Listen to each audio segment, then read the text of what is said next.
Ooh, so I was just hitting something out here with the flashlight.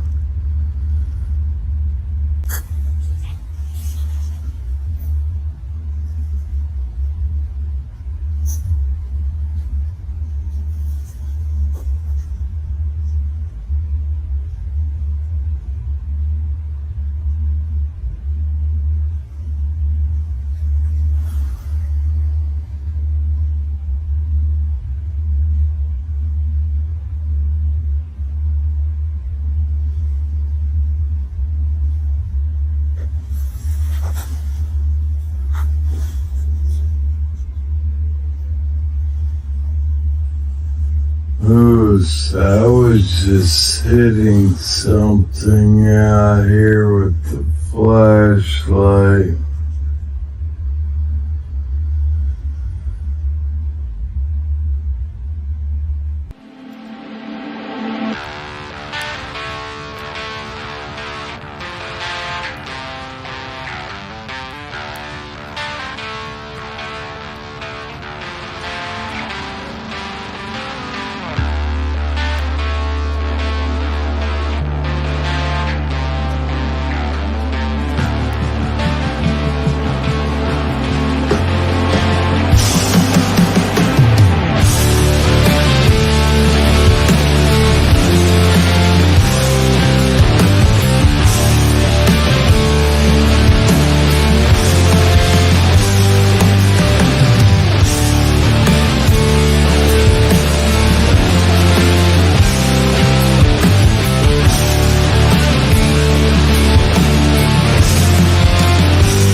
Scoop Module. Hey, everybody. It's the Lord of O.R.D, the 14th Digital Shaman. You got something staring at you. Something looking right at you. It's a peeker. Anyways. Hello, gentlemen. How you doing? Interesting video you guys just posted, I guess, Jack. Both of you. Well, actually, it's not the same time because the latest one that Mike posted is raining. That I last saw. So, anyways, you posted that three days ago. Yeah, me and Moose were out there. Moose. The Moose is on the loose. Thank you all for being here tonight. God bless. Hope everyone's having a wonderful day and had a great weekend. How many are in your crew now? Well, we just added another addition. So there is 1, 2, 3, 4 of us plus MT comes out with us. So that'd be 5 on occasion. Can you guys see that? I see it.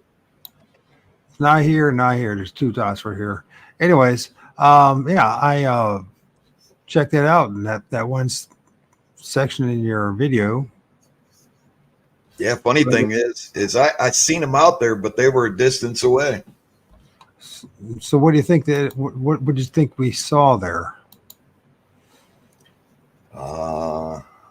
My guess would be, honest opinion, I don't know. Fair enough. What do you think, Mike?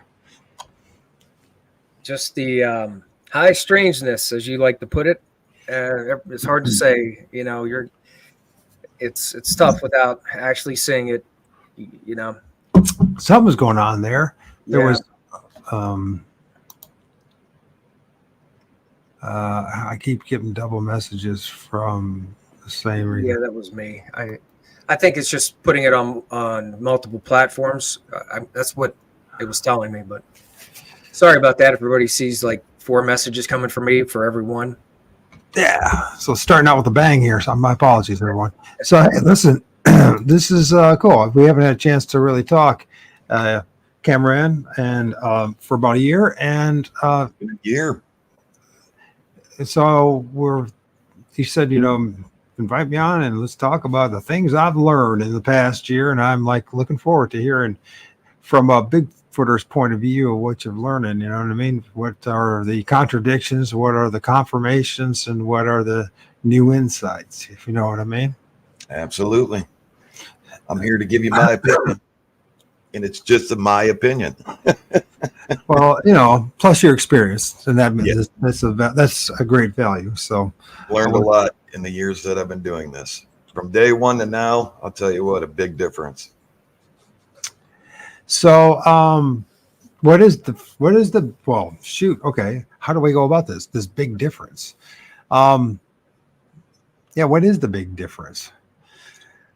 Big difference is I'm more confused than ever. I didn't know nothing. I was out there basically a young man walking around in the snow going, what is this? You know, from day one when I found those prints, when I heard it come over there, and I left, and I said, if there is a Bigfoot, there's got to be prints, and I'll be damned. And I walked right by him. Actually, I seen him, but I was more into why something was walking to the tree and disappearing.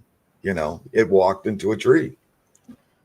No footsteps going around it, not up it. You know, I was more into that than seeing the print. So yeah, but that was so say it. I totally got distracted. I'm so sorry. Say that again, and because Mike just informed me that he can't post this stuff, so I'm catching up with it. So tell me once again. I just want to let you know, Mike, I can't actually pick the messages to show in chat, so I won't be able to do that. I'm flying through this, folks. I'm sorry. I had no idea. And my gosh, I forgot. It's the cameraman. He's like, Dude, you turned into a celebrity. What the hell happened? Great people out there. I'm so glad and so thankful for the people that we have. Absolutely. It's like the right amount of people, no drama, no. It's a blessing. I feel like everybody's my family. Look at some old names here. Judy Wheeler. How you doing, Judy Wheeler? Haven't seen that name in a while.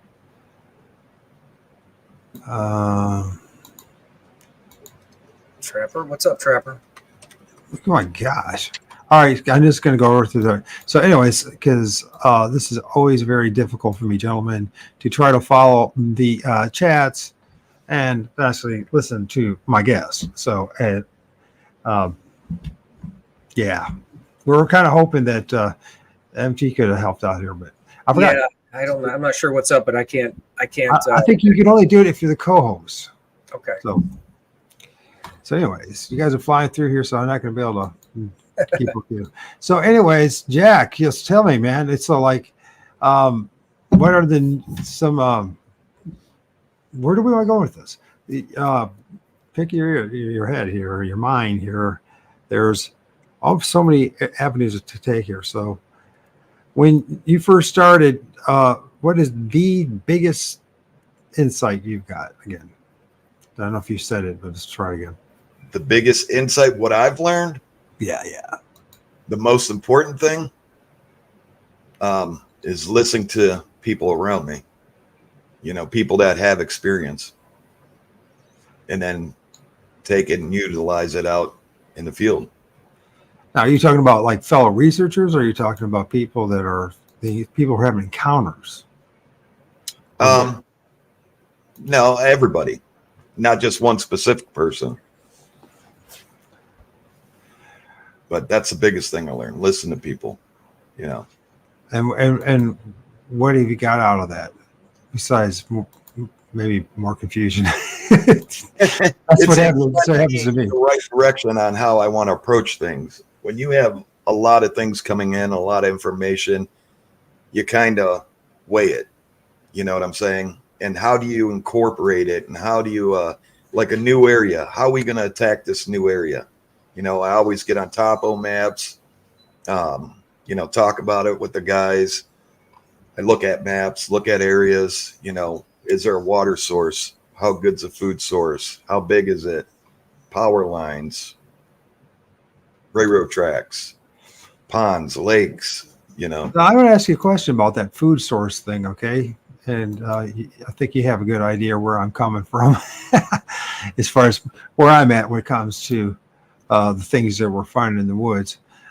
Food source, how important do you really think that is with what we're dealing with? I mean, do we even really know what that food source is at this point? No, I think that we can all speculate and get it down to a couple things. Me and Mike has talked about this before. Starting off with the human body. Our teeth are made to eat leaves. We're not meat eaters by no means. We can't attack animals with our hands and bite them with our jaw force. They would just kick us off and run away. We can't run and chase them. Oh, shoot. Does it mean we have to all become vegans now? Is that what you're saying? No, I'm just saying in general. So when you start thinking about a human body, can we run as fast as a deer? Can we, if we didn't have tools, can a human kill a deer with their bare hands? Well, that begs a lot of questions there, doesn't it? Like, for instance, like who are we actually, and why are we actually here in this place, right? We seem so disconnected in every fashion that you can imagine. Right. So like we're like hybrids, like something made us and contrived us to. Right. So going along with that, if this thing's flesh and blood, it would kind of have the same traits as us, right? I would say so. It would have to consume its energy from other living beings, whether plants or animals, right? Right. And then if you go on the other half, then you're talking about something that could jump portals, and that would mean it consumes energy, correct? It uses energy. That's for sure. Yeah. Yeah. So energy from the trees, so the biggest thing is just trying to figure that area out. I like to try to get a mixture of Trees. both good energy, Now, do you think that when added it comes energy. comes to like the water source and like power lines and railroad tracks, that is there any way that you think that maybe I don't know if you can even answer this, but I'm going to throw this out there, that the trees are actually feeding off the energy source. I mean, we know from the water it gets the it needs water to survive, but this absorb all this other different forms of energy. And does that make sense? Like even like running water seems to be a good thing to have when you know what I mean. Ponds Oh, yeah. work too, but but running water just needs more energy that's being generated. So is that tree not only getting like water, but it's getting some kind of electromagnetic energy of some sort that it needs? Does that make Right. sense? Absolutely. Yeah. And then also when it comes to the connection with these interdimensional beings, if we call them today, what people used to call ghosts, we call them interdimensional beings now, right? Try to sound a little more sophisticated in our day, maybe. UFO, UAP. That these spirits, these entities, seem to use the life force of the trees. They're getting at. Yeah, and we were just talking about this, seeing an area die, where there's no more activity in that area. It seems like the plant life is also dead. Now, how does a guy like Trapper hear that? 'Cause he seems more down to earth, maybe not so open-minded in this. And that's not in a negative way. I'm just saying he's more practical way. Oh no, yeah, I mean, it's great to have Trapper along because he has questions. He has Because he seems to recognize we're chasing ghosts. Come on. right. He don't like that part. I believe he knows they exist, and well, he knows they exist.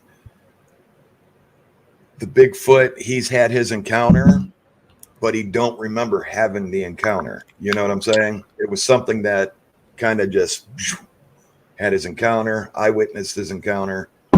Well, I witnessed how he was acting, and we seen this thing, and then he got to go face to face with it, but he don't remember it. But I think that he has a lot of questions that his questions help me try to find the answers to give him, if that makes sense. Yeah, well, it absolutely does make sense. The more you get into this, the more questions you have. It just continues to compound. Right. So that how do they use trees? Well, I don't know. Let's go find out. Let's see how much power these trees are kicking up. And you talking about an encounter that's happened in the past year with Trapper? I think it was like a year and a half ago. Was it before I knew you that this incident happened? Because I know you. Okay. Yeah. I don't know much about that. What tell us about that? What to tell us if you don't mind? Go a little more detail because that sounds interesting. Because he had an encounter with what his parents was a Bigfoot, and yet he doesn't remember that. That's just That's just par for course. I want to hear about this. Yeah, I mean, he was sitting he went down. He seen something, went down into the bushes, kind of, and they got like face to face. I would kind of say not face to face, but face level, bent down. How close was he? How close was he to this Sasquatch? Or Bigfoot? That I wouldn't know. Close enough so that he seen its eyes because he turned back around to me and he would start acting strange. He's like, I see it. I see its eyes. Wow, his eyes are so beautiful. Oh my God, his face. And he was just like, turning around, telling me, looking back. And it was like really so, I was like kind of like blown away. Like, really? Like. But could you not see it? Or did I couldn't see it. Because like my second major encounter with a Sasquatch, Bigfoot, right, when it manifested, I know it's going to sound crazy, but it manifested literally, but it appeared literally out of a tree in my backyard. And it got really close. And this time I remember the eyes, but they weren't beautiful. For mine, they were just like this almond hazel colored eyes. You know what I mean? They were just didn't seem to have. But the grin was pretty wild. He got a great view of his face. Ruined my little day. It ruined, not just a day, but a long time. Because under 3 days of high strangeness in my ear. But saying that, so you couldn't see it. He saw it. Was it like transparent? Was it like a manifestation like type of thing? Because I don't know how they do it. I manifest it like a ghost, and then all of a sudden almost appear like they're absolutely physical. I do, but are they physical? Because you're never close enough to find out if they're physical. Right. I think it had to. I mean, cloak, if that's the term you want to use. Cloak in, cloak out. I mean, through that night. Prior to that, we were seeing eye shine, and it was really close. And it was kind of like playing a game. Like making us go here, making us go there, and then bam, his encounter. So it also begs the question if it was an individual or was it different ones that are popping up, like a Christmas lights, if you will, or someone switching on a light type of thing. Did you ever ask that question? You're sure it was the same individual? I guess the question is. No, I didn't ask that question. I was kind of like, man, why not me? You know what I'm saying? Like, man, you wanted to see it, right? Just that part of that whole trickster spirit element that we're dealing with. It's like, it's always gives you. I don't know how do I say this. It gives you something when you're least expected, and it's something that you least expect. Right. I did get to see a full body one, though. From a distance, I seen a full body one. It showed itself to me enough that I could see the full body. And did this happen this past year? Last year, yeah. What time? What time of the year? It was beginning of fall. It's okay. Me and MT were out, and I seen it up in the trees, sitting there. And this wasn't a little tree. Up in the trees, right? I love it. Up in the trees, and it wasn't a little tree. I mean, this tree was from over this ridge. You would have had to go down probably, what did you say, Mike? 75 feet? 100 feet? Yeah, that sounds about right. Down this ridge, and this tree was at the bottom of the ridge, and it came up, and it was way above our heads. All right. And so it's not like it would have been a kid or someone just out there, because there was no way to get up there. But I looked up, and I got it on film. And then for some reason, this always happens. Something happens behind you. You know what I'm saying? Distract you? Distract you. Yep. And then when I just turned for the slight second like this, and then because I think in my head, it's just nature to turn with the camera. Uh-huh. And then it's like, hold on one second. I probably look like I'm a kid in the candy store. I love this because in my own, yeah. So then I'm I like go revisiting my shit, my stuff. You know what I mean? Right. And it was gone. And just like that, it was gone. So up in the trees, was this during the day or night? This was it probably mid-evening, 4 p.m. So there was daylight still, obviously. Yeah, it was still daylight. Nice. Yeah. Nice. And you got... Don't ask me where it went because I couldn't find it afterwards. Of course not. It's just like it vanished. Yeah. Like it dissolved or disappeared. That's cool, man. So, I can't remember, Mike. Have you seen anything since that last spring with that one head manifesting out of the tree? Have you seen anything similar to that? No, not since like the that time. I think it was our first visit to the swamp when I seen something up in the tree. I call it Golem. Yes, that was like the first image of just what I got out of when I saw its head. Its shape looked kind of like you imagine the Golem creature from Lord of the Rings look like. No hair type of thing, or maybe just stringy hair. No, it was it didn't seem to have color to it. Well, that's You know, right. the light was up in the tree at the same time, and what I saw kind of just illuminated the trees and what I saw, and it kind of didn't have much texture to it or difference in the color of the light. But sure enough, I saw it looking at me, and as quick as I saw it, I don't know, it was strange because it was exactly where I looked. Uh-huh. So, and exactly where I looked up at that moment is right when I seen it, and as quick as I seen it, it looked like it recognized that I saw it. Because as soon as I looked, it looked away real quick. But it was very very distinguished.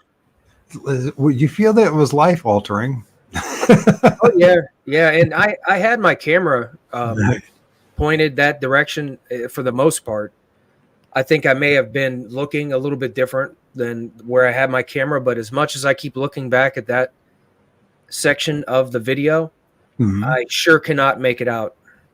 Like I keep looking and I keep looking to see that what I saw, but it's like I can't find it. I can't see it. So Right. I'm not sure if there's something to the difference in, because cameras just pick up light, which your eye sees different from what a camera really sees. So Sure. there was something to that. I don't doubt it, but that was probably the last time I actually had that I actually seen something, Right. something like you'd say a class A encounter. So back to cameraman with your Bigfoot sighting, full body one in a tree, man. Did you any detail, or was it dark black? It was just dark. Jet black, It was blacker than dark. black, as I call it, right? Because it's The shadow. But Yeah. you could tell it was big. Its legs were hanging over the branch. And it was almost like, I'm telling you, man, when I say this, it was almost like it wanted me to see it. Like it kind of like, up here, you want to see me? I'm right here. This is your opportunity. was there any kind of premonition or any kind of sense? Was there anything you feel before it happened, or did it just happen? No, it was kind of like I was just, with the camera looking around, and I just went with the camera up. Damn. Like it was telling me, like in my head, like, look up. This is your chance. It's wild, isn't it? But you didn't feel anything like static electricity or anything that was in the atmosphere that was different. Okay. Nope. Well, it's not real. Gosh darn it. No, I can just see half the people say that. But until you have these experiences, you realize each and every one of us has a tailor-made experience. And the way they design it is, from what I can tell, whatever. It's like each thing's a little different to make us bicker and argue and confuse, and to be confused, actually. Right. And it's all on how your body is going to react to something like that. Not everybody's built the same. We all have different energy. And I've said this before.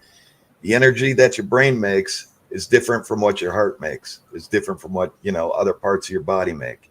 Yeah. So the energy coming off you is all different, So you're going to take things different. Right. Some of that energy, you could end up with a kid with it. Yeah. And all things come along with it. The kid's awesome. This other stuff that doesn't. Anyways, these I find this interesting. So, dark shadow, did you see it move? Notice it moving? You said notice it move or not? I noticed it moving. Yeah, its legs were dangling. And did you so when I saw the one I saw, it almost appeared like it was emitting Excuse me. the shadowy dark, the blacker than black being that looked just like what you would call a Bigfoot, as far as everything that you would think. It's something massive and big, right? But it shimmered like it had energy going through it, like it was like electricity, like it was like every hair on his body was stuck up and moved, right? Yep. Did you see anything like that? Did you notice any kind of like any kind of outline on it? Nope. It dark. You can tell the body, you could tell the legs, you could tell the feet, you could tell the body, the hands, the head. It blocked out the trees, you know, from its limbs hanging. You couldn't see through the limbs. It was just dark. Cool. And I take that, you know, because when you're looking up, you know, the sky's you're gonna tweak your eyes a little bit, you know, because it's bright, but it was definitely there. I can 100%, and I said 100% after that, I seen Bigfoot. I knew in my heart that's what it was, and I'll still say it to this day. Well, you know, Not a detailed one. no, well, you know, it's like that's how it goes. So, Right. it's the shadowy beings. Yep. I know, I've been looking at this image from the video that you had, and it looks to me like there's a hand and an arm coming out of the tree. Want to look at Sure. some of those dark, shadowy things that we talk about, right? Yep. So this is when was this filmed? I think did I not do that? Anyways, I forgot to put it. I know I have it somewhere. Anyways, so this if you look at right here, this area right here, you used to think there's nothing there, there's nothing going on. Well, if you blow it up a little bit, and if you think about paws or hands, something grabbing on something, it's like the wrist. And that to me looks like a hand with fingers. Something's blocking this branch right here. Right. It's Yeah. just Right. black, and it's not a shadow from the tree in front of it. Right. And I film this stuff all the time. Once I started realizing if you start looking for like hands, wrists, you can start finding things that look like hands and wrists that are not branches on a tree. You know what I mean? So I think he caught something there. I don't know. You know, you can't say it was a Bigfoot, but there's a lot of entities. So from my observation, there's like an ecology. There's a whole like diverse smorgasbord of type of entities that we're encountering in the forest. And but you know, naturally, because we've been conditioned to think it's a Bigfoot, right? So it's got to be a Bigfoot. It could be. Yeah. So I don't know. But that's what I see. I mean, it's probably hard for you to see, but I can even see the distinction of the fingers myself. I can see it. Yeah, that's a good catch. You could definitely see that whatever that is blocking the tree behind it in that branch also. And so one of the things that goes back to this dark, blacker than black thing. You look for something that's blacker than black. You know what I mean? That's a good. I also see something else in there too, like 2 or 3 things. I'm sure you do. 'Cause I see a few things there too. Because I think there's something going on right in here more. To the right of that, farther. Going on right here. And then over here this way. Right. Over a little bit more. Over in there, yeah. Yep. Yep. You know what this kind of reminds me of? When you and Trapper were live, I think this was about a year ago, a little bit less. Remember that you guys were by that one big mound, and I caught something watching it while you're Yeah. alive. Something ran to the left, Yeah. and I clipped that and posted that, and you can see whatever it is moving, like just from the looks of it. If you would see pictures of what somebody would call a grass man, like the shape of a grass man, like the Ohio grass man, real like straggly with a lot of hair, even it sure had that kind of a distinction to it when I saw it moving. And it didn't look like it was very tall, but it was kind of hard to tell for distance. But you could see it. You could see it walking real quick. Just ran to the left. Yep.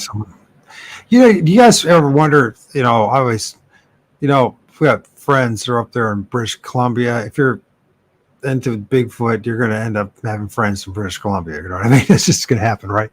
So like JT, and talking to him a lot, and just talking to other people that are up west, and it seems like what they're having, this thing called Sasquatch, might not be the same thing that we're encountering here.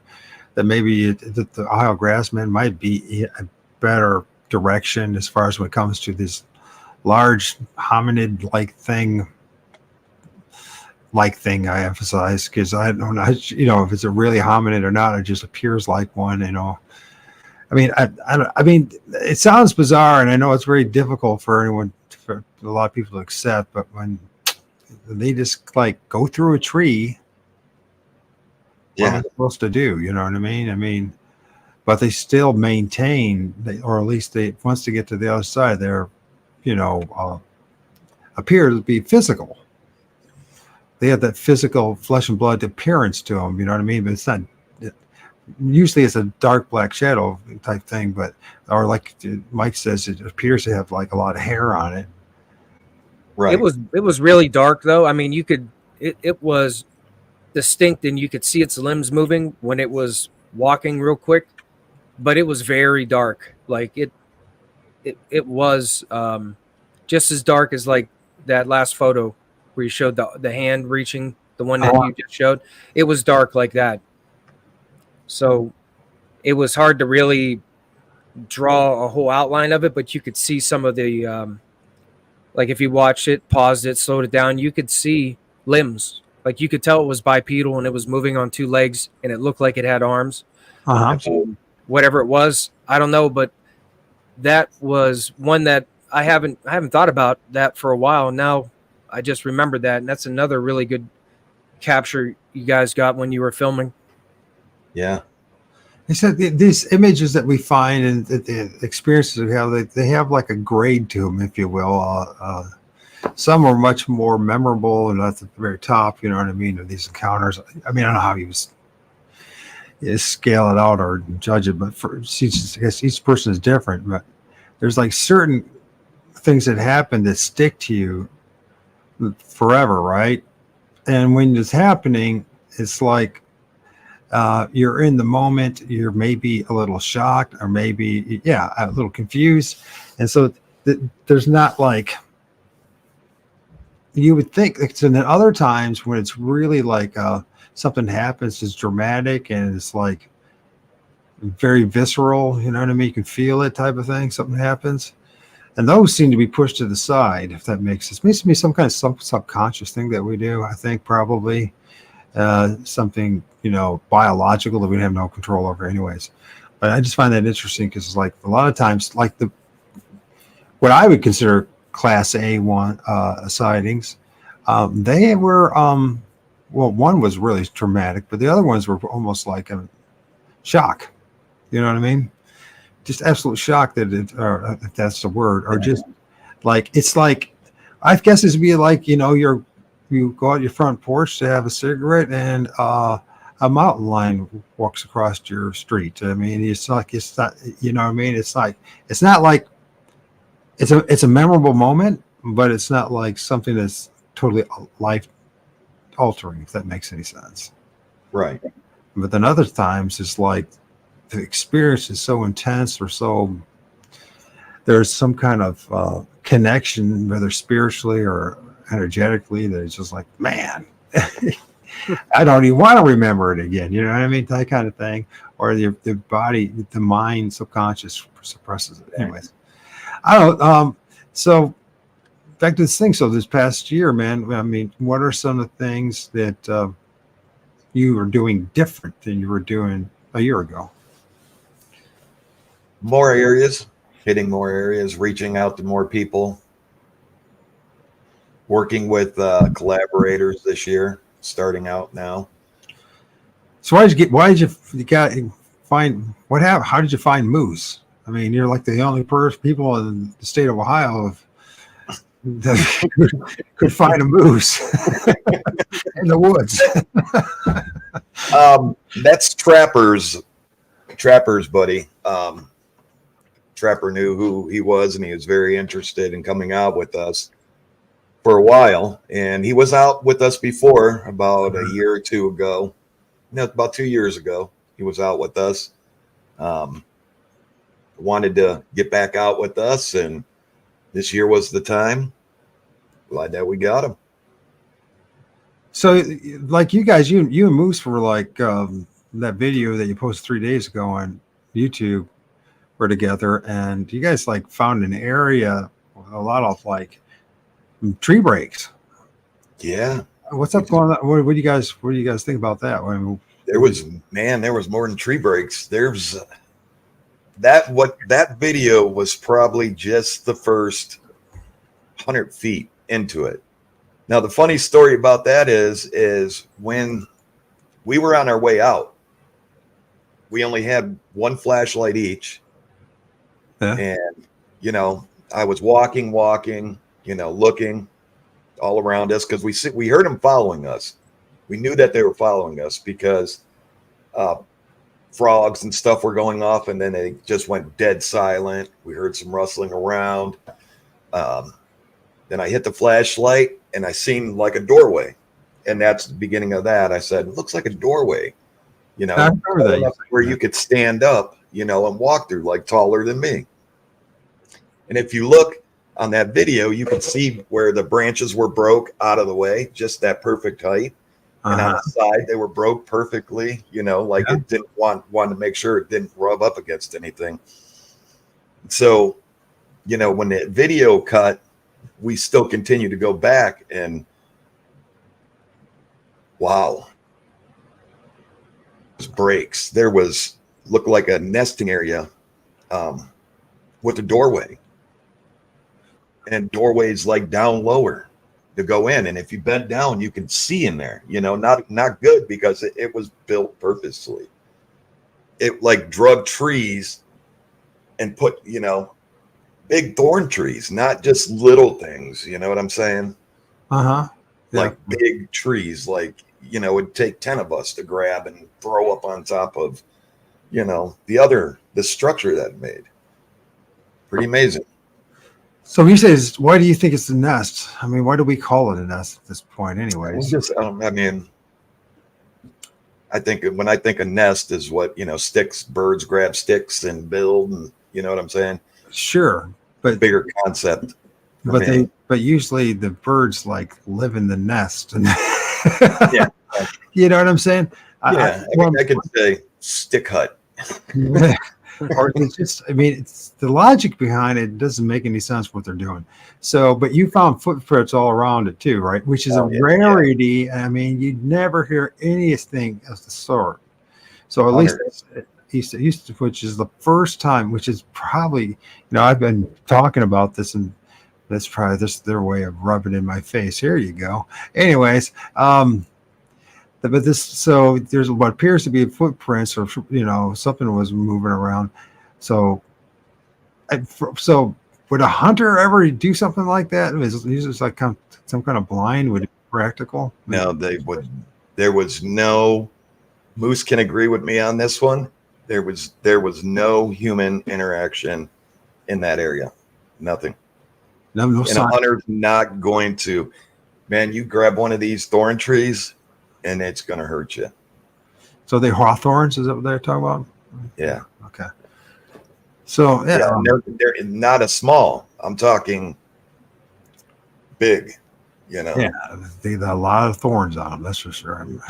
Yeah, the hunter's not gonna. This was. So here's the other thing too. I was thinking. So all the thorns and all that. Then if there was a hairy bipedal, big sucker, Did any sign of hair anywhere? You would think that thorns would be hair somewhere. We stayed as long as that we possibly could, and we were both looking. Not enough time there.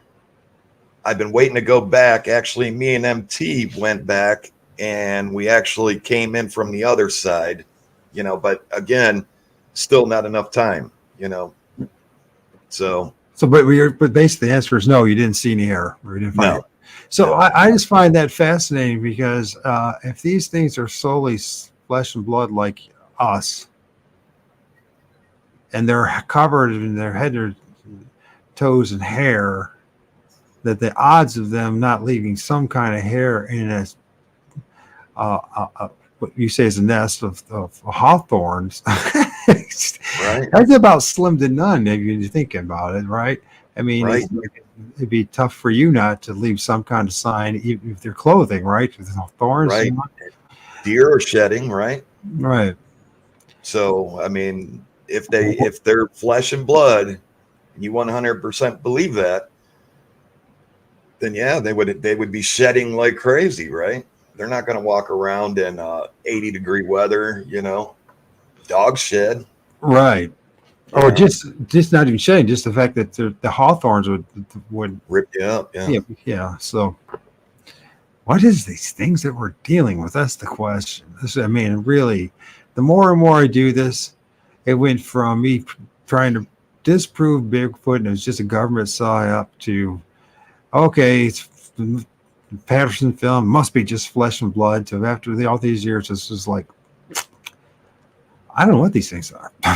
No. I get 100%. I have no idea. I have no idea. You know, I have no idea. Even when I hear people go, "Oh, they're 100% flesh and blood creatures," I still go, "How?"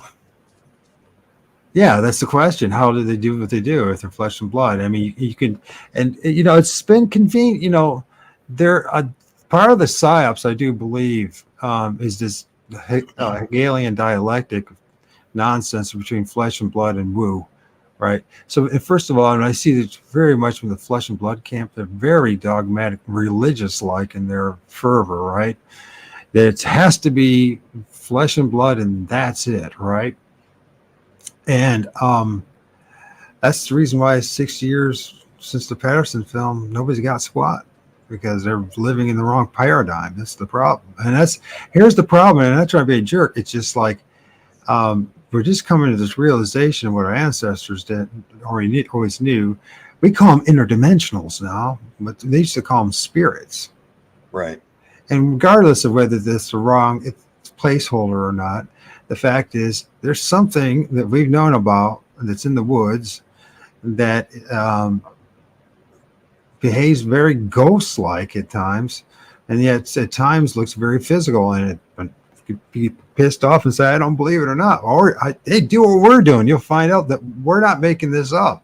Right. You know what I mean? If you go out in the field and start doing it and stop listening to and not letting other people put constraints on you, you know what I mean? This is the way it has to be. You might be very surprised. And the wolf camps too. I mean, it's bad too. It's gone so new age, it's ridiculous. You know, Right. and, you know, Sasquatch is our new messiah, our new the new demigod, is going to save us. Yeah, I'm not the one to say anybody's wrong. When it comes to this, there's no right or wrong answer. That's the problem, right? We just don't know. We just don't know. We just don't know. But, you know, my goal and MT's goal and Trapper's goal, Moose's goal and T-Mac's goal, we are all wanting to prove this. And finding ways to do this, we'll do it. I mean, going out and testing trees and see how much energy they kick off. You know, what's tones do? You know, does the tones change? Well, we know tones change plants. They'll make them grow good. You know, they heal the body. They do a lot of stuff for us. So, I mean, we've been out testing tones, energy spikes. I mean, looking at areas over and over and over. This isn't a, you know, do this for a couple hours and see you next weekend. You know, this is every day. Right. Every day for us. You know, that's how bad we want to figure this out. Not for everybody else out there, for us. And it's nice to have everybody. You know, we each have our own reasons. Yes, and I understand the whole thing about wanting to try to figure this all out, especially when you have these experiences. You're just like, and you guys are lucky they have each other, because most of us don't have anybody. You know, I mean, outside of having these opportunities to talk about it this way. But you know, I'm pretty much, because my circumstances and the situation, that I've been forced to have to do this by myself, right? Right. And that's so I have these experiences, and then I'm like, how do I explain this to people without half the world trying to rip my head off over it? You know what I mean? You know what I mean?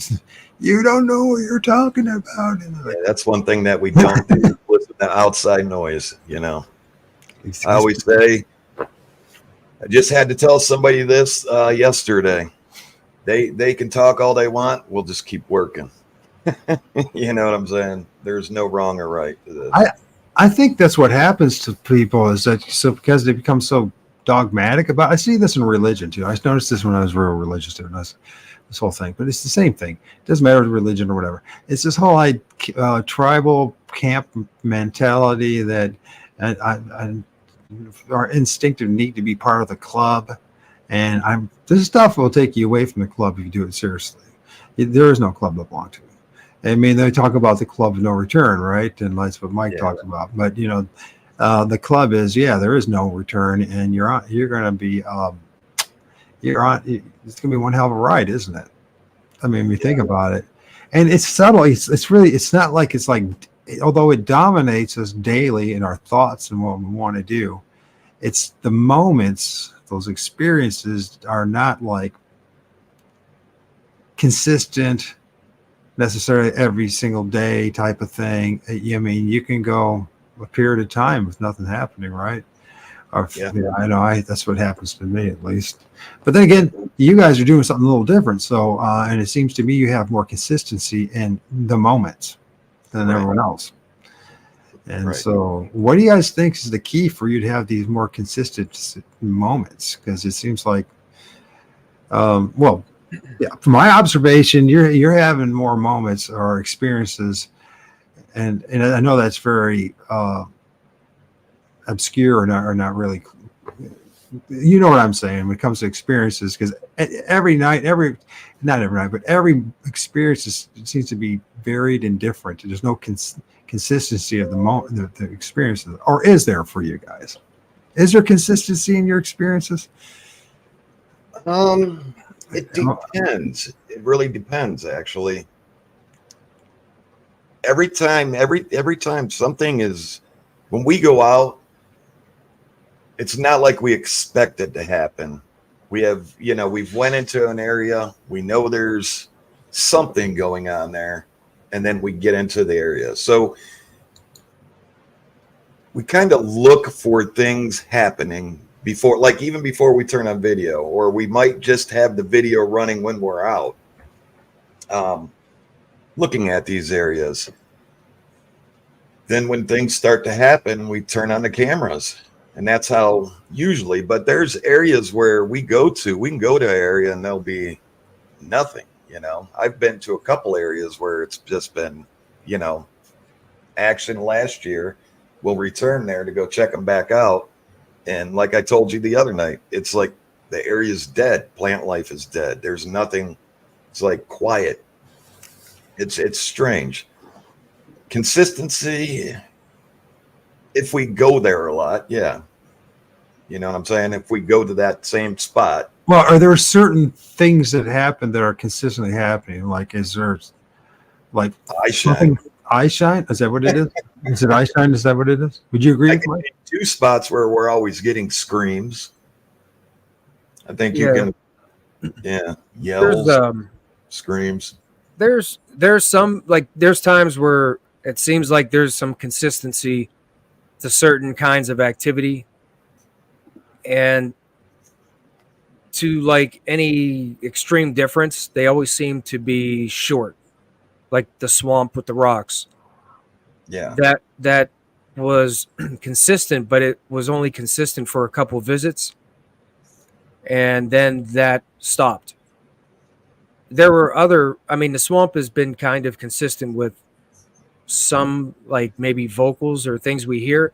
Like, I think the swamp has been consistent where I have heard what I think are EVPs that I picked up that I didn't hear.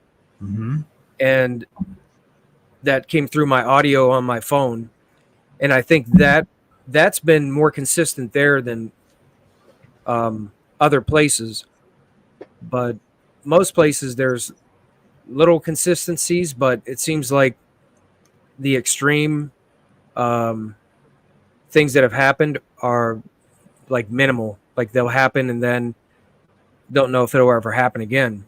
Right. Claim 3, for instance. Yeah. Claim 3 or the caves. Yeah. There's been some interesting activity at the caves that have been consistent. Maybe more energy based kind of interactions with me there that I've noticed.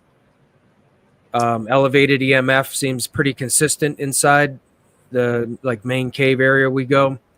Activity, voices, orbs, they seem like that's consistent there. Right. And so that's one place that seems to be consistent. But then there's some like I said, the swamp with the rock throwing was like isolated, and that extreme behavior of the rocks was kind of short lived, and not sure if that'll ever happen again. But that's. I got a rock thrown at me the other night when we were there. Did you? Yeah. Oh, when you guys were live? Yeah, it landed. It hit right before the swamp started. It hit the ground and went right into the water and splashed. Oh, real quick on the swamp, the follow-up at the swamp coming up. I think when we were live last time, I was showing some clips there. One of the messages through the necrometer I got, which you'll hear when you see that, it said, "I throw rocks." It did. Yeah, it said, "I throw rocks." I'm like, okay. I didn't catch it at the time though.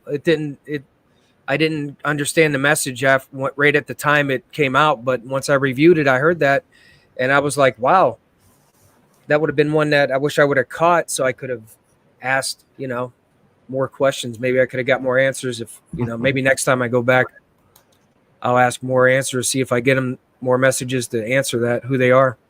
Right. I throw rocks. We missed something. Yes, I throw rocks. Yep. The big thing is what I ask the guys not to do is point things out, dramatic things. I don't want to be that person that pushes Bigfoot or ghosts out on everybody. I want everybody to see what we're seeing, so if you catch it, you catch it. Some things I'll circle on video, and that's where it's a godsend, because I'll miss a lot of things out there, and the community catches it all. I mean, there's nothing that can get by. There's nothing that can get by nobody in the community. And that's a God's given gift to us, Right. Thank God for everybody in the community.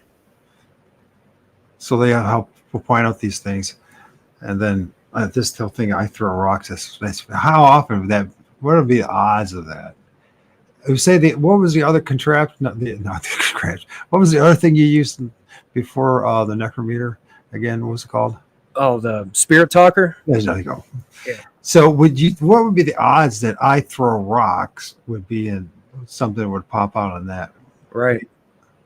Unless whatever's communicating is connected to whatever's there. And it seems to be a lot of the messages I get seem to validate the activity we get there. And, it seems intelligent. So that's one of the reasons why I love using it, because that device adds some extra insight as to a way to communicate, and it keeps proving itself that what's coming through is relating to what's going on there. So just getting a message in general is basically impossible for that device to give you an actual message. So when you get one, something is manipulating it. Otherwise, it would never make sense. All right. Right. And the funny thing is too, even when we're not. He froze up. You froze up, Jack. Must have been something important. Video for, not part of the video. There we go. It will say our names. It'll be like, "Hi, Jack," or "Hi, Mike." It says Jack a lot. I've had your name come through the necrometer quite a bit at a lot of places, the Pines especially. Mm-hmm. Hi, Jack. Hi, Jack, and I throw rocks. So what about this then footprints and the consistency of footprints in these areas? Do all these claims present footprints of any kind? No, I follow a lot of deer trails, and that's where I'll see a lot of the footprints. You know, off to the sides, left or right of deer trails, deer paths. Uh-huh. And except, you know, down by the beach me and Mike, Those were some pretty impressive ones, weren't they? Yeah, that was probably the most amazing display I've seen of an actual like trail. yeah, actually going to the water and not come back out. Yeah. And then when I broke out the thermal, you could see the temperature change in the water to where it looks like it was stepping. Afterwards, or okay. Yeah. Like how fresh were those prints, you guys think? You measured them, right? Fresh. Oh, how fresh did you say? Within the day, that day? That's a good one for trapper. I'm not too good on how fresh they were, but they didn't look like they were very old. Like without much experience, I would say that they couldn't have been more than maybe a couple days old. I would say sooner than that because of the heat. Because that's what I'm asking. When you brought that up, I'm thinking, is there was this within a couple hours of you guys? Was this an hour of it maybe happened? You know, my brain says 10 minutes. You know what I mean? My brain says within minutes. Yeah. Because we heard things run. I heard something run in between us. We heard something go over top of us and hit the trees. And then, you know, I would say within 20 minutes. That's just my guesstimation, though. Oh, if you heat signature in the water. If you get heat signature, that would suggest that it happened, you know, real soon. You know what I mean? Maybe even less than minutes, type of thing. But that's a possibility. And I know that sounds really bizarre, but how could that possibly be? You know, we're right there. I mean, there's no way it could have made those footprints while we were there. Or could they? I argue that they could do that right when you're there. Yeah. You know? Seen a tree, the face in a tree.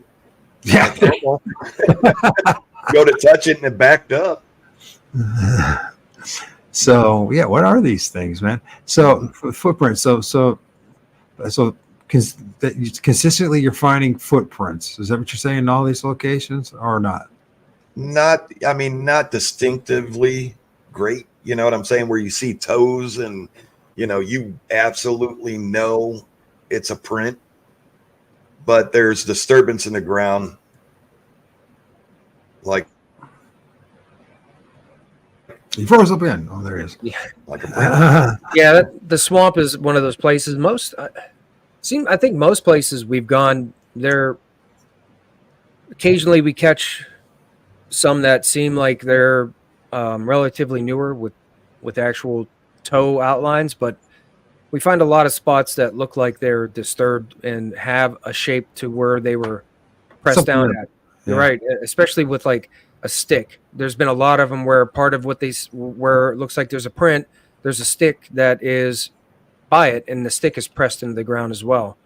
So stuff like that looks like something stepped there, but you know, it's on top. There's leaves. You know, leaves are everywhere where we're at. So it's a lot of like mix of leaves being pressed down onto the ground.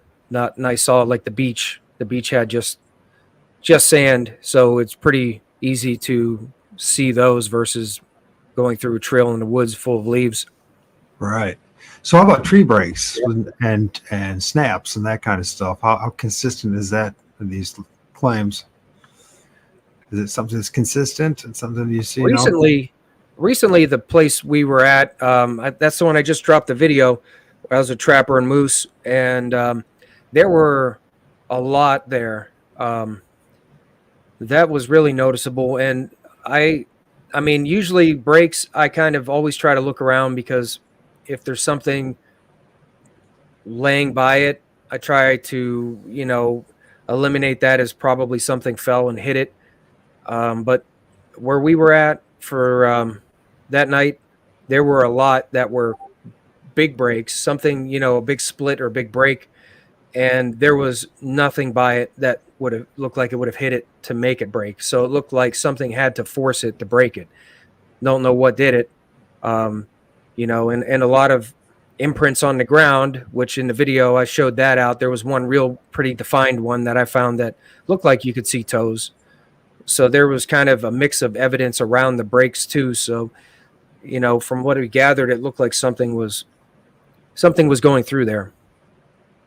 Why it makes the breaks? Yeah, that's Trapper said. Go ahead. Trapper said that he found a track at the swamp just the other night when we were there. That was only an hour or two old. There you go. So any ideas on your end, Trapper? Why did they break these trees? You know, 7, 8, 10 feet up in the air or greater. Why are these tree breaks? What's the point in it? I mean, what's the logic? I think the ones that I found were like they could have been within a range of something that would have been probably taller than me, but not like really high up. So something, let's just say 6 to 8 feet or so. Maybe it would have just moving stuff out of its way, walking through, moving something out of its way. That looks like that could have been possible because they were not like really high up.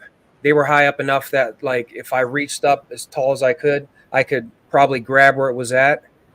So they weren't like any kind of like extreme height, the ones that I found. So if something was taller than me, you know, but not extremely tall, not like 20 feet or something. If something was just moving through there, I could see maybe it was moving those out of its way to make a path, you know. It's like swatting. It's possible. It seems like that could be possible. Are they grabbing them and hanging on them? I mean, have you guys tried to mimic the same thing? Because, you know, when you do I know it's like almost impossible for us to break this stuff swatting them us, you know what I mean? Even smaller things, smaller branches. I mean, it's not that it doesn't happen, but it's like tree twist and breaks require an immense amount of force, in my book. Especially a lot of these, especially when we're talking a diameter or bigger of the trunks of these branches and these trees. I mean, it's not. I mean, I don't. Why are they breaking it? Why don't they just? Why is the logic? To be truthful, I don't really pay attention to them anymore. I mean, if I see them, it kind of is more of a direction thing for me. You know, if I start seeing consistency in the breaks, I'll try to follow that path. Uh-huh. I think it's because I don't know why. You know, well, what's the point? Why do they do it? You know, right. Does it lead to somewhere? And that leads me back to saying, if there's consistency in the breaks and I'm following it and it leads to something bigger, you know, that would be cool. But sometimes they just lead to water, stream, you know, an easier. Oh my God. Path, you know, like say you got to cross a part of a bigger stream. Sometimes those breaks will lead you to an easier way to go around. But other than that, I don't really pay attention to them. See, the thing is, I like they don't see. I don't see them have the need to even worry about the easier way of going. Right. They're interesting. You know, when I see them, it's just interesting because right. You find them. The ones that are just interesting to me are the ones that I see that I can't find a source that would have caused the break. Right. Other than somebody or something grabbing it and pulling it and breaking it, which is just interesting because, you know, it stands out and on its face, it doesn't make sense how it happened. You know, and I mean, the ones that are really noticeable, the ones where like recently, the ones that I seen where there was absolutely nothing around it. No other branches laying on it or by it. Uh-huh. It was like bare, just their leaves on the ground, and then a big branch, and the big branch. I mean, it was a big branch, and it was just split down, like something grabbed part of it and just broke it and pulled it down to the ground, and it was probably up about 10 feet, 10 or more feet to where the split occurred, and then that part was pulled down to the ground. Those are the ones that just seem interesting when I notice them, because it doesn't make sense when you find that, and there's no reason you could find to cause it. No. Well, unless you want to really start thinking outside the box. Right. Like there's possibility that the energy that's emitting out of these trees, and if these things are coming out of the trees, it's causing them to break or split or twist. Right, like poltergeist kind of thing we talked about with why poltergeist. That poltergeist theory, if something's out in the woods doing things like you call poltergeist activity, could be just doing it, just as something to do, or maybe there's a meaning that we just don't understand behind it. And then our a lot of, I used to think maybe go ahead. I'm sorry. Oh, I used to think that the brakes, the higher up, they just needed, maybe to go into the tree. Does that make more energy? Like if I ripped off my arm, blood flow would go more to this arm, Yeah, that's very interesting. You said it. Yeah, it's a very interesting analogy. So I don't know if anybody understands what we're saying, but I know what I'm trying to say on my end is that the ancestors told us about the trees being, and I keep saying that the trees are like the neurons of this creation, right?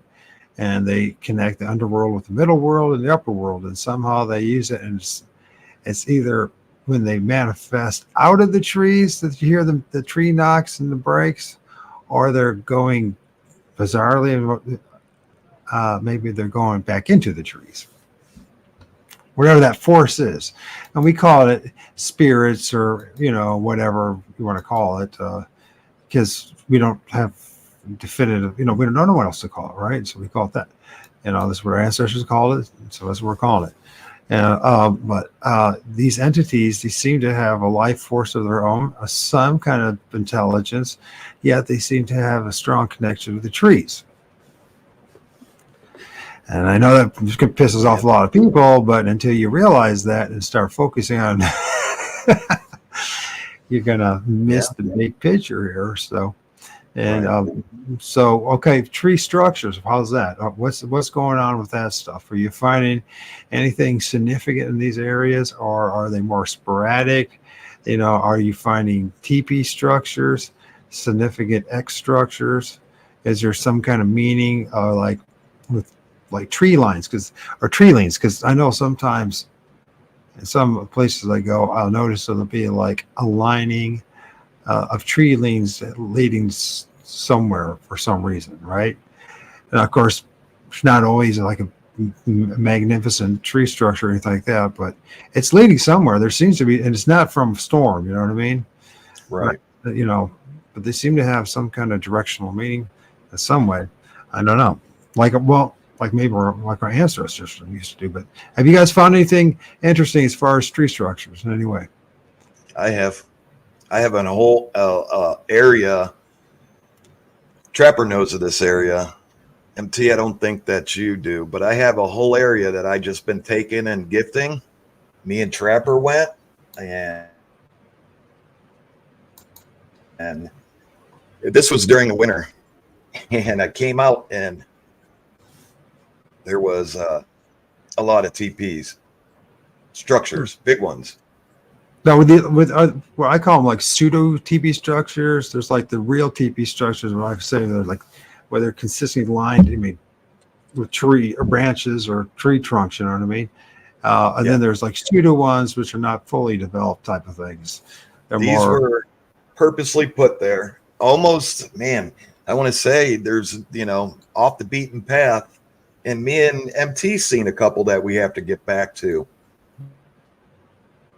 during the winter. You remember that, MT? Early winter. Yeah. 2 areas. It almost reminds me like of a human making them. But they're big, you know, and they're so well put together that.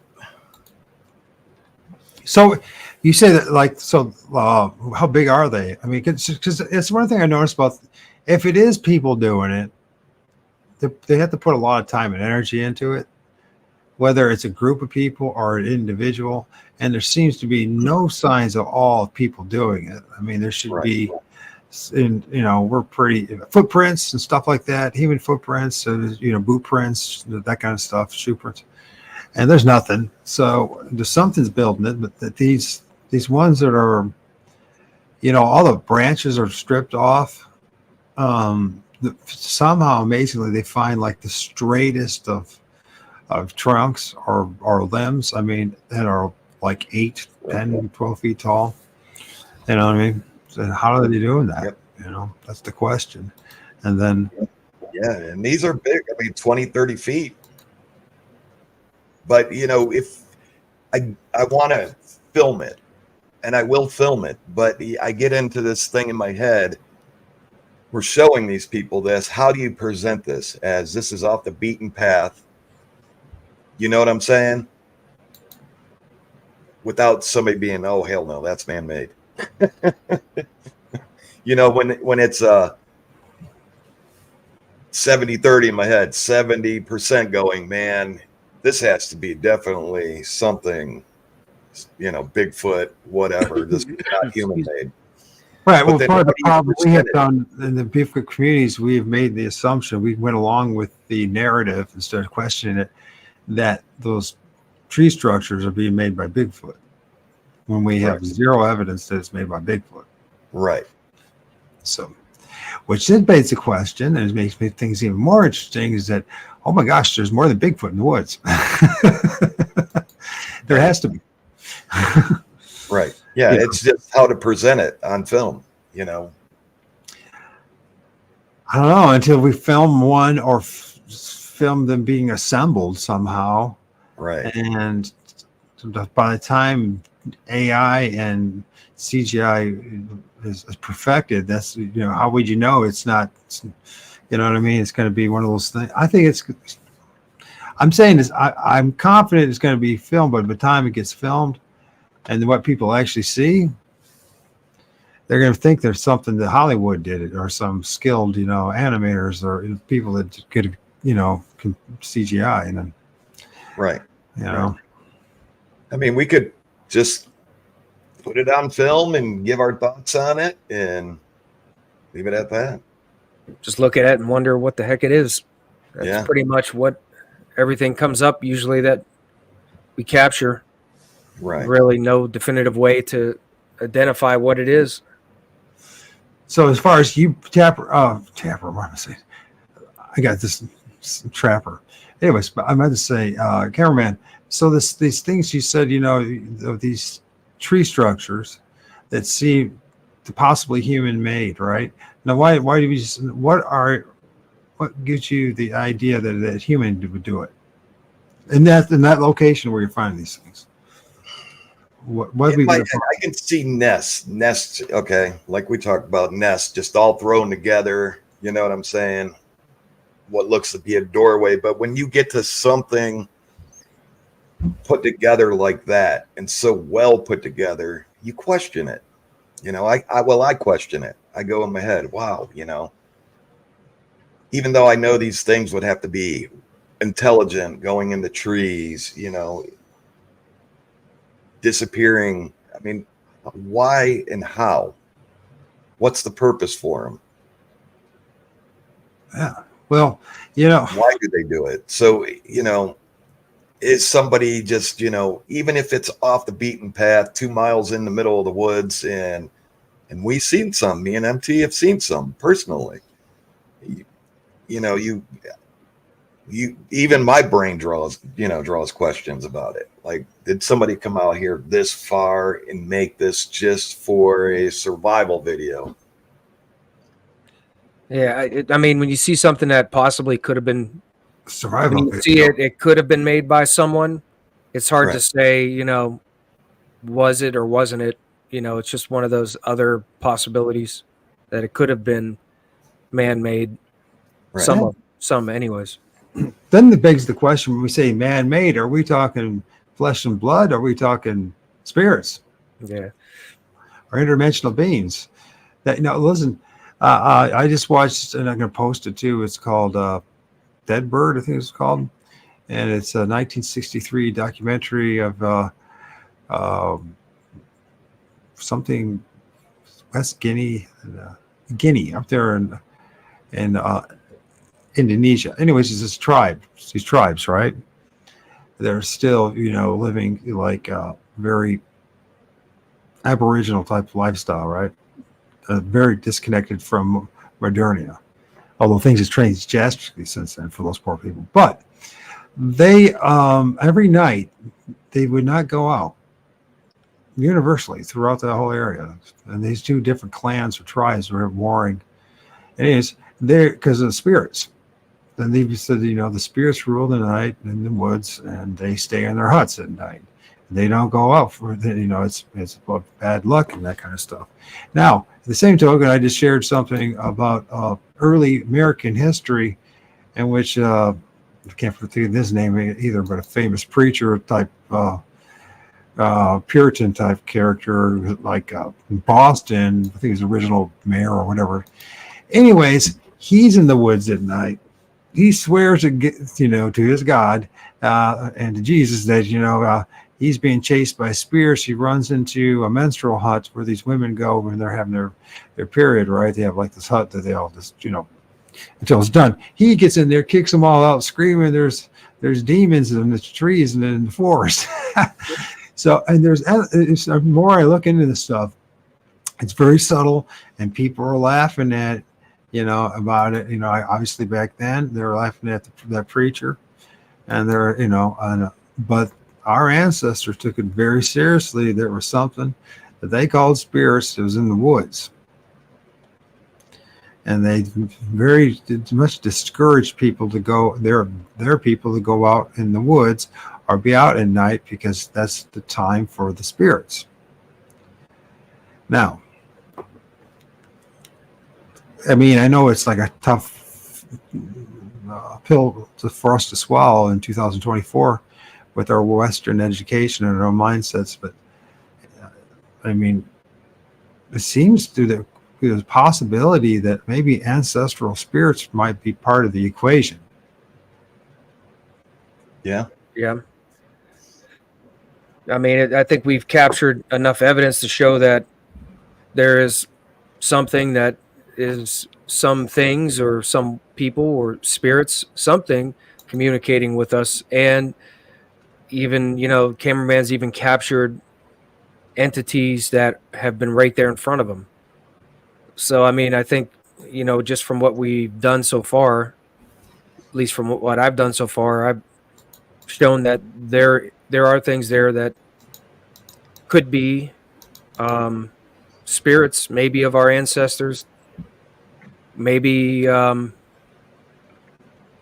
is collective consciousness. I even think a little bit could be something like that, but there is something talking to us, communicating with us. I think that we've kind of validated, that is happening and shown it. Absolutely. Yeah. Well, I'm going to throw this in. What the heck's this, gentlemen? Are we looking at it the right way, or do you got to twist it? That's from you, Jack. That's on your Facebook page. That's one of your pictures of an entity or some sort that you filmed. It reminds me an awful lot of maybe a prime mantis. Yeah, you got to zoom in a little bit. It looks small on my screen. So here's the eye right here. Here's the eye right here. So it's got a prime mantis tips. It's got this big red head, and it goes in. This is its neck. Oh yeah, yeah. Look at its eyes. Wow. You filmed it. You don't. Yeah, apparently, I think he filmed or something. Yeah. Camera captures so much that we don't see a lot of the times.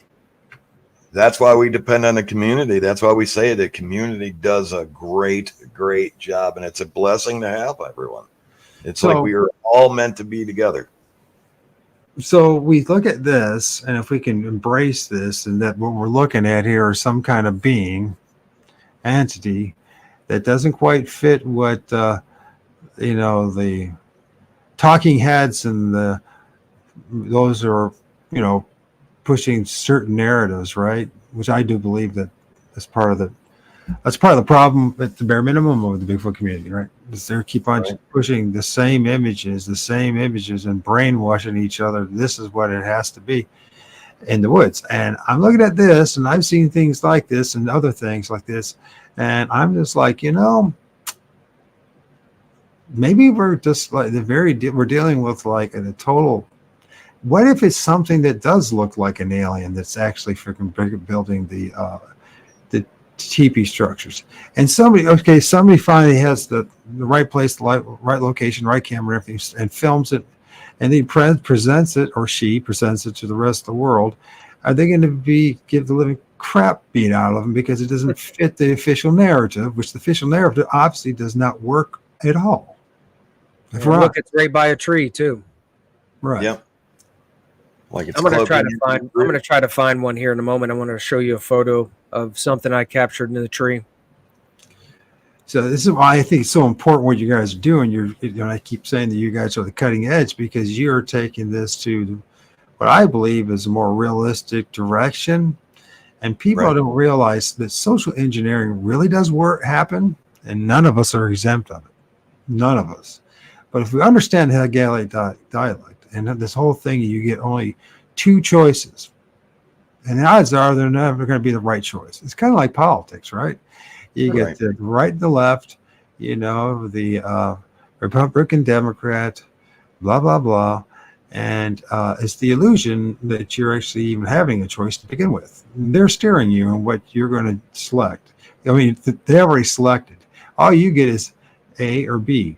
But if C is the right answer, you're still going down the wrong path, right? And that's what's going on clearly when it comes to the Bigfoot community. We're going down the wrong path. And I'm not trying to be a jerk about it. All you have to do is just be intellectually honest, not worry about if the group's going to throw you under the bus, because they're going to do it anyways, I guarantee you. Even if you conform, they're going to throw you under the bus. So you might as well be honest about going around the right direction. And look at LIB. He's getting an experience. You guys now start having your issues. They are brutals. All get back 2017 and 18. That's the reason why I said screw the Bigfoot community. So, but the thing is, if we want to get honest about stuff, then and if you're filming stuff like that, and I'm filming other things that are more than just a Bigfoot, then we just have to say there's more than just a Bigfoot we're dealing with. If we're honest, right? Absolutely, there is. You cannot say there's only Bigfoot out in the woods. Yeah. So you know what? This is going to make. If you think, in long term or more holistically, this makes this a hell of a lot more exciting. Right. It might be disappointing, It's just like this, right? When you're a young man, you're out there to find yourself a woman, a chick, right? You focus on that really hot chick that you really want. That's all you think about and fantasize, right? You never get her, but you get another hot chick that's a million times better because it forced you. You got honest and real. You're never going to have that hot chick that everyone else wants. So get another hot chick that no one wants. You know what I'm saying? Or someone else wants it. Go down a different direction. And that's the problem that I'm seeing across the board of the Bigfoot community. All they end up doing, is throwing each other on a bus, accusing each other. Finding every fault you're going to, and it's really easy to do. All you do is just hang out with another person. I guarantee if you hang out with me, if you probably haven't figured it out already, folks, there's probably a lot of things you don't like about me. You know what I mean? This is the thing with us. This is when I wanted to show the world this. I think this is going to be drama-free community. I want a space where everybody can come.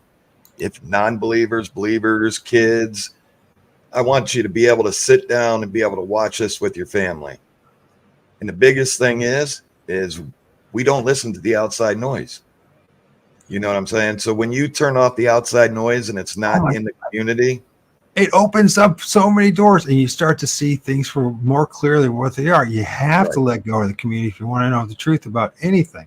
There's a certain point you realize the groupthink and the indoctrination is like getting in the way of your own personal progress. And if you're, you must move forward. And that's what I told someone last night. It's just, we don't, where they were like, well, this channel's saying this and that channel's saying this. It's like, that's because they're not doing anything. They're not really doing the research. They're not following the truth. They're just busy trying to make a name for themselves or be, feel important. You're talking, we're working. Let me feel important. I'm so important. Please believe in me. I know everything. Here's a photo that I wanted to show you. This was with full spectrum. I can't remember where this was. This may have been Beaver Creek. It was either Beaver Creek or the Pines. But anyhow, I thought that was the swamp. I don't believe I've taken my full spectrum to the swamp at all yet. I'm gonna have to do that now that I think about it. So what do you see here, Mike? What is it that you see? I don't know. It just it looks like some kind of an entity here. Manifesting? Can you bring it up? Zoom it in, bro. Let's see what you. It's like an alien. Point us where the eyes and where the mouth and everything you see, or whatever you see. Yeah, I see a big head, a little neck. It looks like head. Yeah, it looks like what would be a head and possibly eyes here. And then I don't know what this is really. Small body. Now I don't know if this is somehow partially just coming through the tree. Again, talk about what you captured on the thermal. Something that looked like it possibly was manifesting through the tree in some form. Hey guys, can you give me 1 second? I'm going to step back real quick. Yeah, someone's knocking at the door. I'll be right back. Hey, do you guys want to take like a 5-minute break and you can come back? Yeah, that sounds good. I'll play some music and that way I can use restroom. How's that? All right. That sounds good to me. Let's listen to. All right, we'll be back in 5. All right. Let's listen to the coolest band I've found. Some German band. It's just, oh man. Ignition Thank you. Sequence start. 6, 5, 4, 3, 2, 1.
Scoob Moodle. Where am I? Jack. How you down to sing? Scoob Modal. That's a three-piece band from Germany. They're just tight. Jam. It was a good jam, man. Good jam, isn't it? There's a band I wouldn't mind going to see if they ever come to the States. I've been a band that I've had a real desire to see in a long time, but I wouldn't mind seeing them. Anyways, Scoob, I guess that's how I pronounce it. SCHUB. Moodle. Scoob. So, anyways, check them out, man. They're a good band. So, anyways, where were we at when I had to take the dog out? I just showed that one photo of that weird thing in the tree. Do you want to go back to that, or are we done with that? Well, we don't really have to. It's really weird, though. I mean, of all the strange things that I captured with that full spectrum, that was probably one of the weirdest. So, that's a very interesting. Is that Damien right there? Is that who it is? 3 to 3:30. How's it going, Damien? People call it the witching hour. It's the dark side of the earth where solar protons reverberate around from the light side, and where the entities utilize the residual radiation. Interesting idea. And you know what? There's something to that. I've heard that. I've heard of the witching hour before. I didn't know much about like the science behind that, but that's interesting. And I haven't really been out like at that time to really film, so might be missing. Might be missing out. Yeah. Do you guys ever spend any time like that late at night in the woods, or is it usually it's kind of more of a? Because I also heard from like who was it? It was John A. Keel. He did research on the most probable, the highest time to see a UFO is on the 24th of the month, and between 7 p.m. and 10 p.m. is the best time to see like a UFO. So maybe that's the same thing that's going on when it comes to having interactions with things in the woods. Can you go back to that picture real quick? Oh yeah. Let me bring that back up. I want to point something out to you. Yeah, Welcome back, everybody. Thank you for being here tonight. Here's my radio voice. I know you got the voice, man. That's what it is. Welcome, welcome, welcome. The ladies love the voice.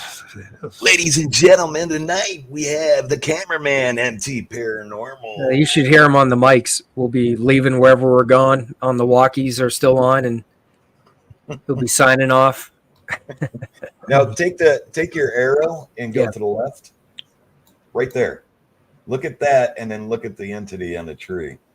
Maybe that's a portal. Right here, or you mean just this coloration? The blurry spot? Discoloration right there. Blow it up. Let's see what we're talking about here. See the discoloration? Yeah. Maybe that's a portal. The one that I filmed last year, it like made a circle, and the branches and everything looked like they were bent around to make the circle, and then all these things spilled out, in which, some of the best images I filmed were that day of things. Some people call it also a wormhole. Whatever it is, I don't know. I know. Maybe. I know that makes me not very popular because people want definitive answers about this stuff. But here you go. I got another one here for you.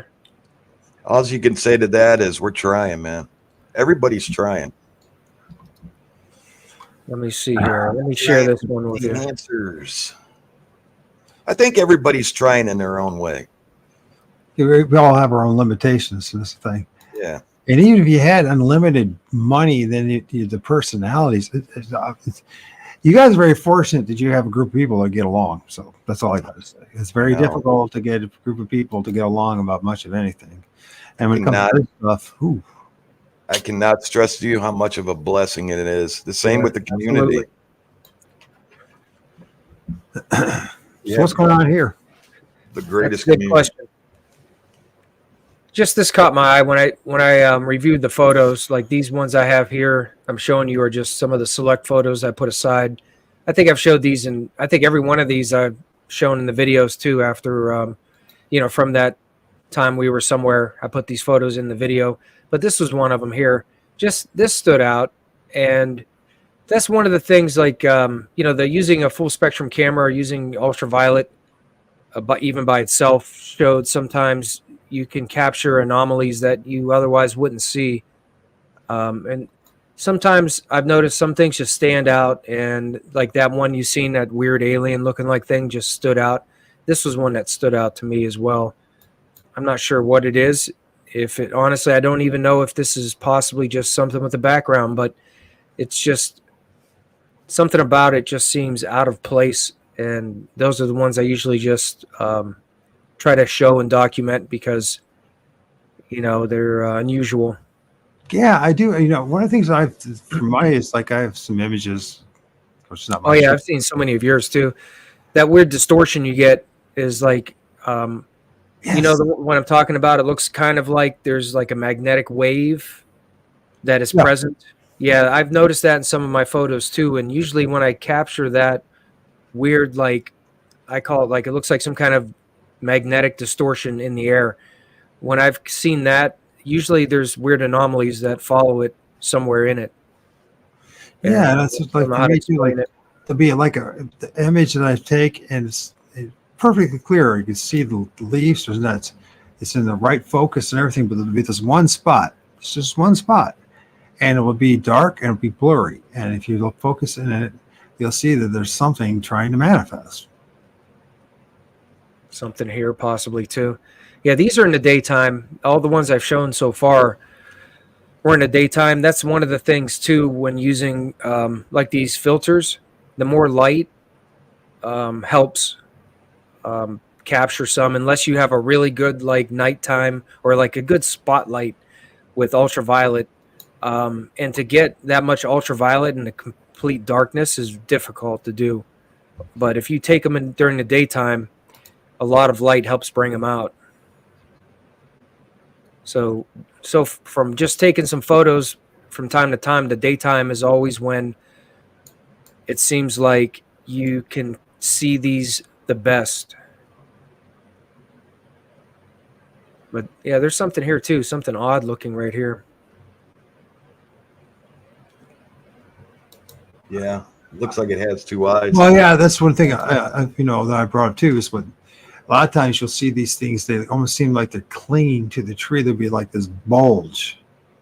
It doesn't look natural, and I think you, Mike, you and I, we did a show about that. We're talking about that a little bit, right? We're showing a couple of images how these entities they literally almost seem to be popping out of the trees or holding on to the trees. Almost like their arms are wrapped around it, the legs are wrapped around it, and it's just and you never see it with your naked eye, but because these digital cameras we have now, we can. I got one for you if you remember this. Let's see. Let me stop sharing this. Go ahead. Well, if you take a moment, I'll show this one real quick. This is one I have pulled up here. Here you go. I'll show you this one. Do I need to add you again, or? Yeah, there you go. This one was really interesting. This was that's the farthest back. This was the actual picture from the distance I took it. If I zoom in, you could see something here. And if you get even closer, it almost looks like there is a head, even a face right here. I can see it. Yeah, I can see like it. It's taking up a majority of this area, though.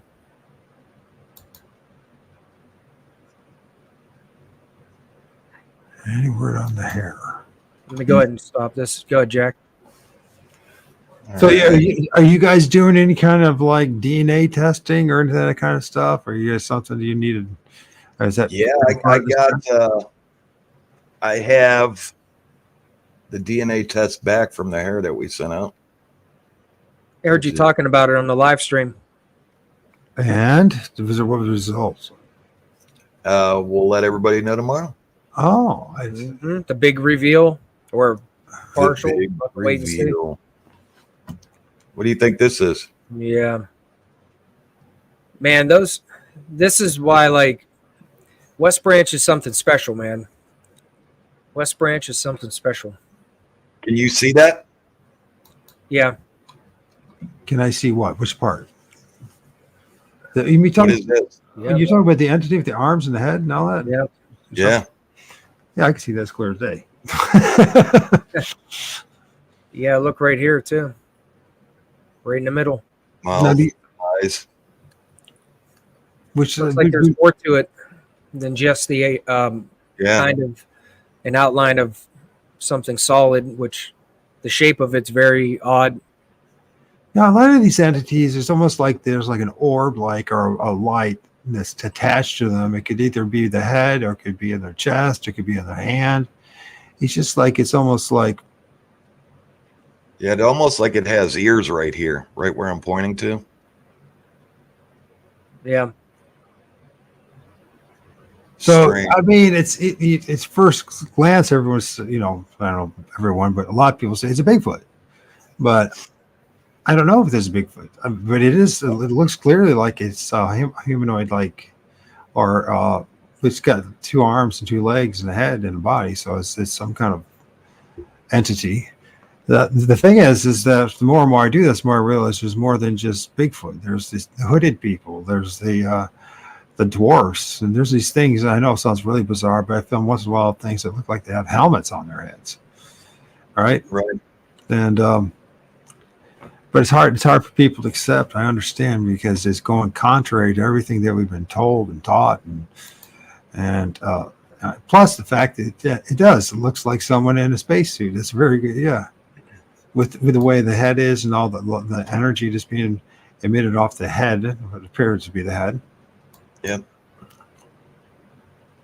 Yeah. What it is, don't know, but we got so many like that. Yeah, and over there in West Branch, that's where I seen Hmm. that's the first time I ever seen something that looked like I'm guessing from, because I had a sighting of something there, and I saw those thermals after I reached out to you. That was when we first started talking, and when I seen those thermals, I really, because that's pretty close to the same area where I had the sighting at, and I feel like whatever it is I seen most likely was whatever are in those thermals, because the size, moving on 2 legs, I think that it was one of those things in a physical form. Yeah. But you can see those other thermals. Doesn't look like that's the only form it takes. Looks like it So I takes got a other question forms. for you, Mike. What's that? O.R.D. Yes, sir. You've seen a lot of our evidence. Yeah. I mean, I have my own thing, so it's probably like you. It's like you see a little bit of my stuff, and I see a little bit of your stuff. But it's like we're busy doing our thing, so it's not like, I can watch everything that you do. You know what I mean? But from what I've seen, Would you be able to say that we definitely are running into something out there? well, emphatically, yeah, of course. Yeah. That's the easiest question they ever gave me. Well, it's just nice to confirm it. Because Yeah, there's a lot of things going on. I mean, clearly there's this eye shine business that's clearly been going on. The footprint things is pretty interesting, and once in a while your eyes are actually filming stuff. I mean, like I said, I haven't gone back in the files, but from last year show we were going to do, that you guys filmed, like it looks to me like a giant Indian. I mean, it's a huge entity, and it's and so that's what I'm saying is there's a lot more going on in these than the woods. And then if they seems to look like, giant First Nation people or indigenous people, or like human beings, then we're dealing with something that's even much more bizarre than we maybe want to admit, and that is there at least a residue memory of who we are in the past? Are we able to come back in the past? Are the ancestors right about this whole thing? And this is something that's fascinating about what you guys are doing from my research, because the ancestors did say that the spirits rule the night in the woods. And you're going in the woods at night in the dark, and you're filming things that arguably, as time goes on, or people are going to have to say, well, at some point, at least blurt out begrudgingly, spirits. And that's not Nephilim. No, it's not. I don't know. I mean, it's not even close to it. But that's my old friend, and may rest in peace, Scott Carpenter, got wrong. So not everyone has everything right. So no, I don't think you guys. I mean, I think there are clearly, just like in any creation, there's the good and bad. There's the beautiful, the good, bad, and the ugly. So that's just the way it is. You know what I mean? And it's clearly happening as well in the other realms, other dimensions. So yeah, I mean, you guys, I mean, something's breaking these trees now. Something's snapping these branches. All right. I mean, something's throwing the rocks. Something's throwing the rocks. Yep. Something's making the screams. Something's making the noises. You know what I mean? At some point, yeah, you have to say. But the thing is, I would argue strongly against everyone just jumping in the bandwagon and saying it's Bigfoot. I think that's being very irresponsible and presumptuous on our part. And I'm not saying that Bigfoot's not part of the equation. I'm just saying evidence has started to mount. It's just that Bigfoot is part of the equation. It is not the equation. I don't know. How do you guys feel about that? Am I, from your experience of the past year? I agree with that. I agree. Yeah. It's just, now it's just, it's still either, there's people out there that say this is a flesh and blood creature only. There's people that say, this is something that pops in and out of portals from another dimension. The goal is to try to prove which side of the fence is right, Yeah, absolutely. Or, it's a combination of maybe neither, all sides are wrong. That's the thing. That's the other thing. Right. And, what I mean? Maybe we need to go down a completely different direction. Technology. So you guys, how much energy, time you've been putting into like the infrared and the thermal stuff? And I know you do a lot of the night vision stuff, or not night vision. I mean, what setting are you guys using at night anyways? Do you have like my P900 has like a night vision, or are you just doing standard with a light? No, we have night vision. Yeah, I have a thermal cam that I can plug into my phone, and it'll give me like 8 different thermal different views or visions, different kinds of heat colorations. Excuse me. And I've done several videos where the whole video or part of the video I did in that thermal view, just for more ways to capture evidence to see if they're, if we can capture thermal views of actual entities, or even anomalies like orbs or anything that, can put off heat that we can capture. And even a safety sense too. If somebody's out there walking, if you hear something, that's one of the reasons why I always like having a thermal, because like that night with the rocks at Trapper, I had my thermal camera immediately. I'm looking around where it seemed like the rock came from, because I'm looking to see if somebody's there, because it's good to know that if something happens, or if you're hearing something, that if there are people around, or even if you hear something could be an animal, the thermal is going to show you. So it does, it works in a lot of ways that are useful for us. Right. Which Michael is that? Somebody asked this question. Michael, have you ever heard of Reddit or seen one? A Reddit. Other than the social media thing, I've never really heard of a Reddit other than, that. Yeah, that's not the first time I've heard that. What, Reddit? Someone asked me that before too, and then sent me a picture of one. They look strange. A Reddit? Mhm. I'm going to have to check it out because, sometimes some of those So give us a description of what a Reddit is, if you remember. I don't remember. It was probably a year ago. Oh, wow. Yeah, Dogman Confessions and Sasquatch Confessions. JT, Long help you. Lake Crawl. They filmed something yesterday, a very dark, shadowy, blacker than black figure, and it moves. I don't know when if they're posted yet. So, but just Reddit on social media. Well, yeah, everyone knows that.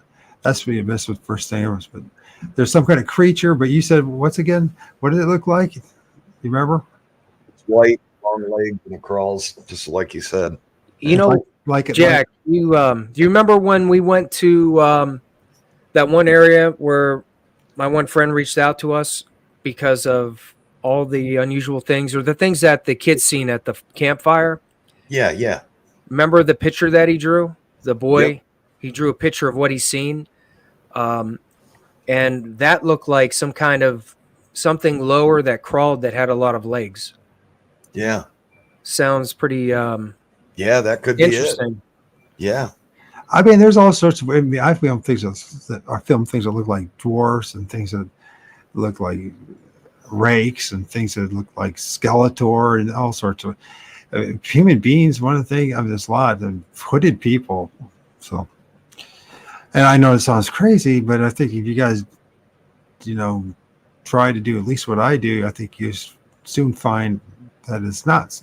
I mean, it sounds crazy, but it actually is happening. There's these things that we call entities or spirits or interdimensional beings are they're real. And so I think that's one of the bizarre things about Bigfoot research that I'm observing. Those who are serious about it, they can't help but run into this. Right. You can't help it. Right. And then you have to make a decision. Are you going to go for the truth? Or are you going to be part of the team and suppress a lot of the evidence that we're finding, right? Are you going to please Jeff Milgram, or are you going to please yourself? That's what it comes down to. And it takes a lot to do that. You know what I mean? It really does. You will be ostracized by. Yeah. You get to see what we get to see.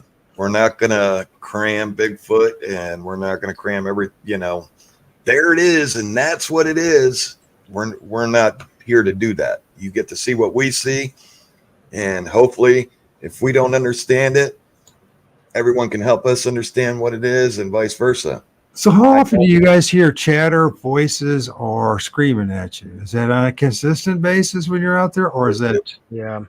Okay. That's consistent. So which ones is most consistent? Voices? And I mean, it seems like It's up to you. there's an ever evolving like new kind of weird vocal that I hear, and even things that just seem so out of place, like weird sounds, like something twirling, or just sounds that are very strange that don't really make sense to where you're at. Right. Like at the swamp.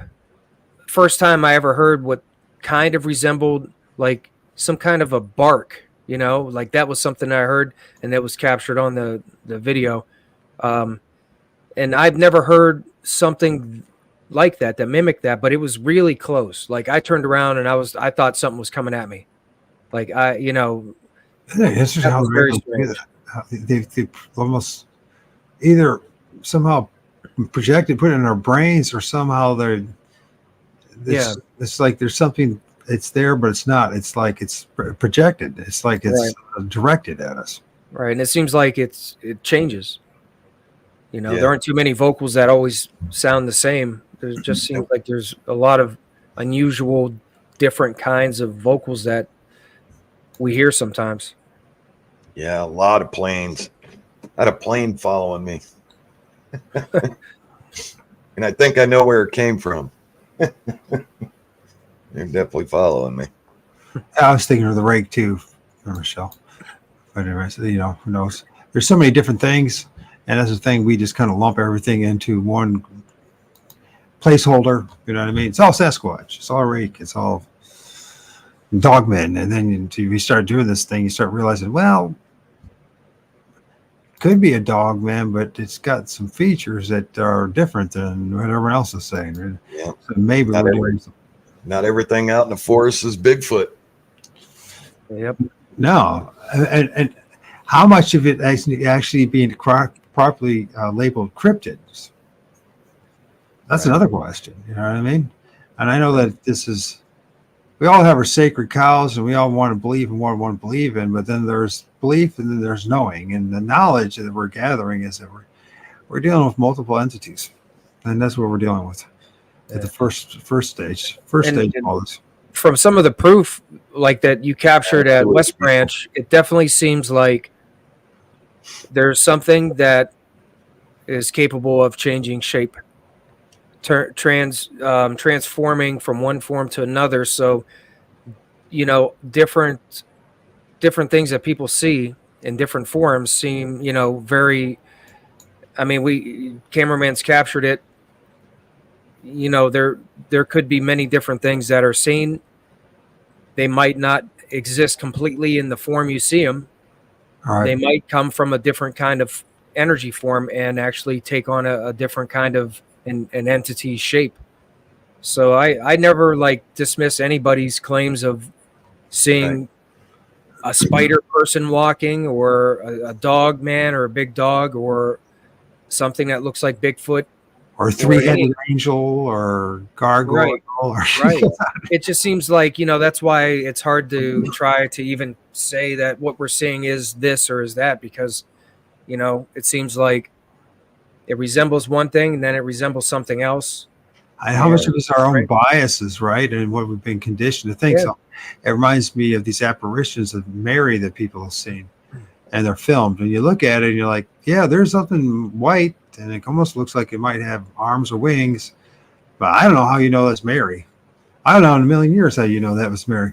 But you know what? Millions of people swear that those apparitions are Mary. Yeah, I mean, it's very possible it could take on a very specific form. You know, something could take on a very specific form, and that could be because of, you talk about the poltergeist and how they'll want to take on a certain form to, maybe it knows what you're afraid of, or it knows what you're expecting to see. You know, maybe it'll take on a certain form because it knows you want to see that. You know, that's why I said I never dismiss anything that somebody says they've seen in whatever form it is, because I think it's very well, you know, it's possible. And what about the possibility that they've seen a lot more but didn't realize because it didn't fit their prejudices, their biases, our biases, you know, what we've been indoctrinated to believe in. You know, so maybe we're filming things that look so bizarre or against that we just can't register right now, you know, because we just don't have reference for it. So yeah, that's why we try to every claim. You know, we go to every claim. Diesel says raw video and pics don't lie. Right. Especially if they're live on YouTube. Yeah, you know, yeah, the originals that go up on YouTube, you can't edit those. If you happen to capture something while you're live streaming on YouTube, you know, that's unedited video to watch. Right. So yeah, you know, so we've got all these signs. So what's driving us? What is driving the three of us? What at this point? Have you thought about that? I mean, you guys put a lot of time into it. I have as well. You put a lot more time on the ground than I have this past year. That's for sure. but most people have. You know, I mean, I haven't seriously done anything as far as research since May 15th after I filmed what I filmed. And I like needed to seriously process what I'm doing here once again. But then I started filming the stuff, you know, in the sky and the fall and all that. But the orbs I'm filming and the ecto mist and ectoplasts and that kind of stuff. But anyways, it's like, what, you know, I know this, like, what is driving us? That's the question. What is driving you guys? Because it's There's like, something more. yeah, but it's like, let's be honest. I mean, we're going down a road that's just going to become very, I mean, you know, we'll have, you know, a few people that will understand what we're doing, but for the most part, people are going to push back hard on you, and that, you know, you're going to go down this. You guys are fortunate you have each other, because hopefully you can last long enough. I mean, you don't end up, you know, hating each other. I think what's driving me is that I think there's some connection that I'm kind of onto that's drawing me closer and kind of pulling me in, and I can feel it. And I think that the more I keep doing this, the more I start to grow with that connection, whatever it is that I'm supposed to hear or see or become part of. Is like it's like slowly building towards what I think is kind of waiting. So I just keep doing it the way that, you know, I feel I want to do it, which I do it because, you know, I want to document it and let everybody see what I see, hear what I hear. And I think it's, you know, that's the path that's kind of drawing me, keeping me going. Yeah, I just think we're just so close, you know. I just think, man, a couple more. In my head, I go, man, a couple more things that we do right, we're gonna have that encounter. I just believe that we're so close. I mean, we've always done it our way, you know. And there's a lot drawn towards you too. Yeah, towards you specifically. I believe that doing it our way, not changing, and growing and understanding these things, that we're on the right path. And I just feel that it's just so close, and that's what keeps me going. Is like we're gonna get an encounter. Right. There's so much going on here. You know, it's like the motives. The motives just to come to know the truth. Is that what it is? We want, like Tamara says, we all want truth. Proof. Right. Excuse me. Right. It just can't be. What if that proof, Tamara, is that everything that we've been pursuing is we're going down the wrong path? Are you willing to accept that? Are you willing to let go of your cherished beliefs to go to something deeper? You know, or let them go. You have to, don't you? If you're going to you have to. You just have to say, you know what? I can end up being one of the dudes and one of the guys, or I can go for the truth. Right. And I really don't want to be one of the dudes. I'd rather find the truth. You know what I mean? Right. Because I've been tired all my life living one fictional existence after another. Right. I don't need to fit in. I don't need to, you know, that's not what I'm looking for. I just want everybody to have the truth. I want to have the truth. Yeah. So that's just the interesting. So what do you think you guys are going to do this year is going to be different from last year? What are some things, because as far as technology and that goes? I think that reaching out and getting people to help sponsor us and collaborate with us is going to give us the tools that we need. Like maybe electrical engineer, physics engineer, or ground penetrating radar. No, this company's reaching out, and us reaching out to companies, and these companies see what we're doing. They like what we're doing, and they're saying this piece of equipment right here could help you. This is what you're looking for. use it. Yeah. So if it helps, I think that's awesome. You think about like trying to find like these, everyone talks about Skinwalker Ranch, blah blah blah blah blah. Anyways, there's so many more Skinwalker ranches out there, people. There's tons of them. So, anyways, but doing the same thing, the Skinwalker Ranch kind of strategy with money, with with people with science, I shouldn't say real scientists because that's not the fair thing to us. But what they're saying is that there's people with the degrees and the information and the papers and diplomas to help take it to the next level. I mean, is there a possibility in the future for you guys to have something like that? Do you have run into anybody like that yet? As far as professionals, like professional scientists, one way. Have you run into anything yet? Not yet. Professional scientists? No. Right. Don't feel bad about it because most of us don't, right? They don't want anything to do with this. So the vast majority don't want anything to do with it. I think for the most part, we have to try to dig into that ourselves as much as we can, not necessarily get to the same level, because, I mean, it sure would be great if we have someone who, has such experience and knowledge with certain scientific aspects. That would be great to have. Right. But I think for the most part, if we want to, dig in deeper that way, we pretty much have to do our own research and try to understand some things, at least to the level that we can, to help. Is there a site you guys have yet, or thinking about, where you can put some of that, if you can raise the money, the technology into it, like certain types of cameras, certain kind of sensors, something that you feel like you feel confident in maybe getting some kind of hits if you had something there that was 24/7 mechanical. Does that make sense? Is there a site out there yet?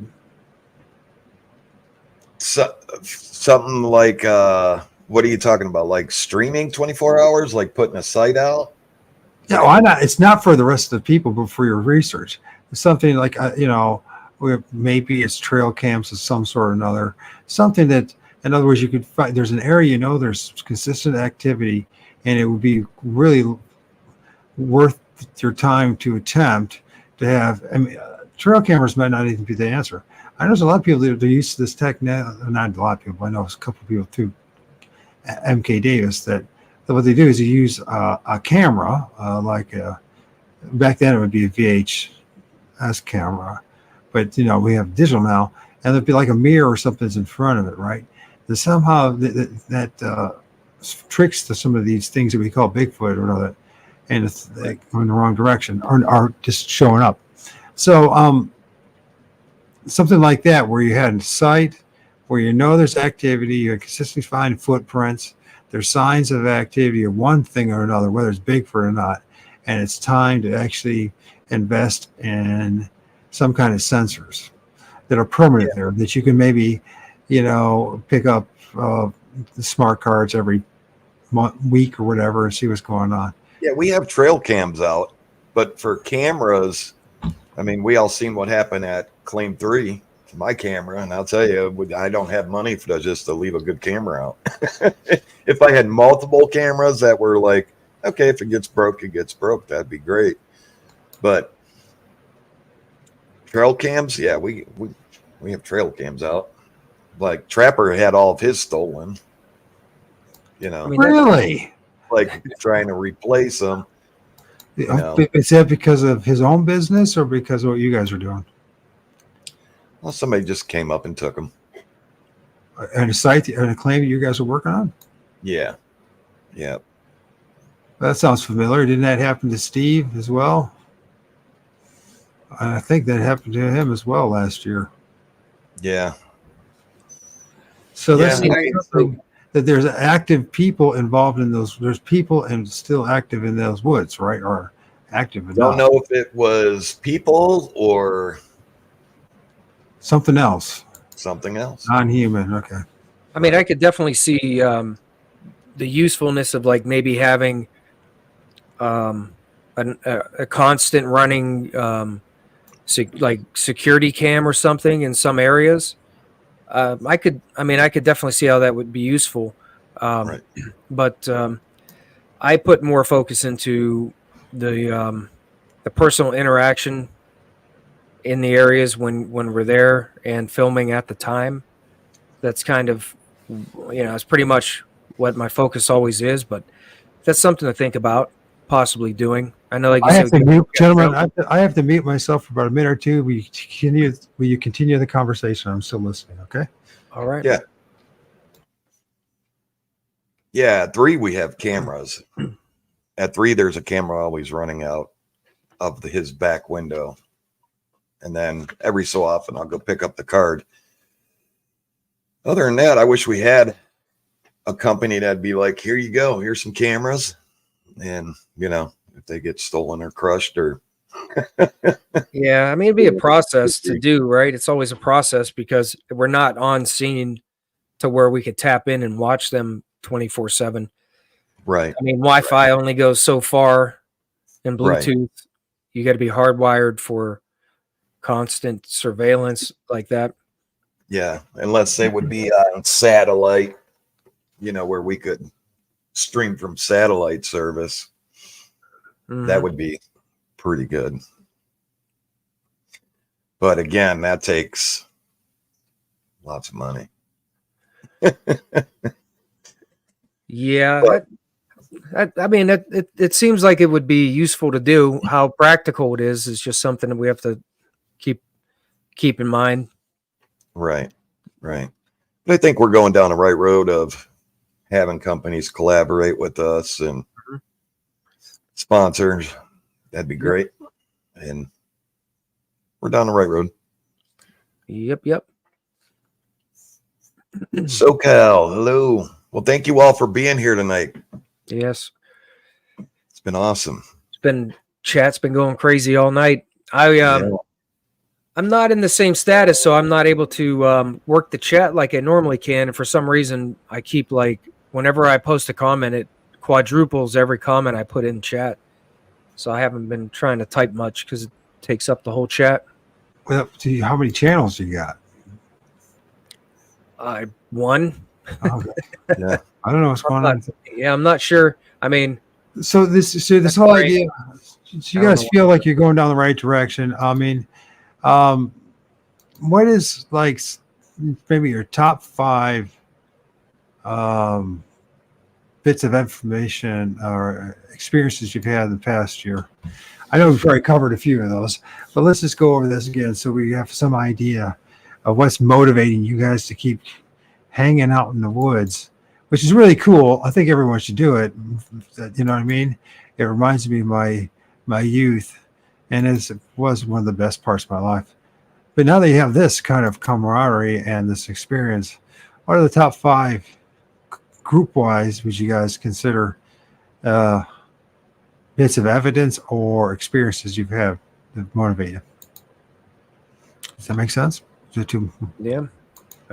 I'll let Jack go last on that. You could save the best for last for your top. I probably have to say West Branch. Just the variety of encounters there since I started. That's the place that I always got an early kind of interest in because I was always hearing not just EVPs, but I've actually heard two occasions I heard a disembodied voice of some kind call out to me, which definitely was something strange because you could tell by the sound of it, it was not a person calling. It had a weird subsonic, generic way to put it sound. That whatever the entity was that I seen there, the spirit communication, whatever the angry person I talked to at the old Elliott Cemetery, the angry guy is there and he's always vulgar and vocal. It's just such an interesting place, West Branch. And then, like the thermals, West Branch is just, just the experiences there keep me, trying to get closer to something. The swamp, the rock throwing, that kind of activity just kind of keeps drawing me in to try to understand why it happens. Claim 3, because of the whatever entities there, or maybe more than one. There's just a curiosity to that place to try to understand why it's there, and will it ever go away, or what is it? Where else? I would say, of course, Beaver Creek. Beaver Creek has been pretty amazing.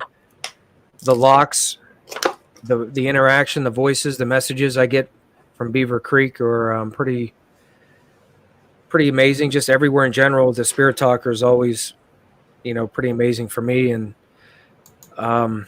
lately, I'd probably say that this is a tough one. Claim 6 has been very interesting so far, and just inside, outside. Poltergeist activity haunting inside, very unusual activity even outside. So just kind of like the experiences from all those kind of keep me wanting to go get closer to this connection to see if I can understand what's going on, what's out there. Yeah. So many questions just in that. Yeah. Diesel says, wonder what binds these spirits to certain areas for so long. Yeah, that's a good question. Good question. Yeah, I would say for me would be Claim 6 right now. Claim 3,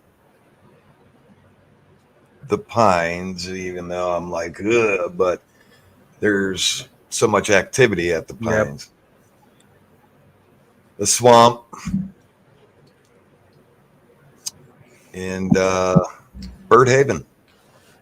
That's the place I have to go. Still have to check it out. I haven't been there yet.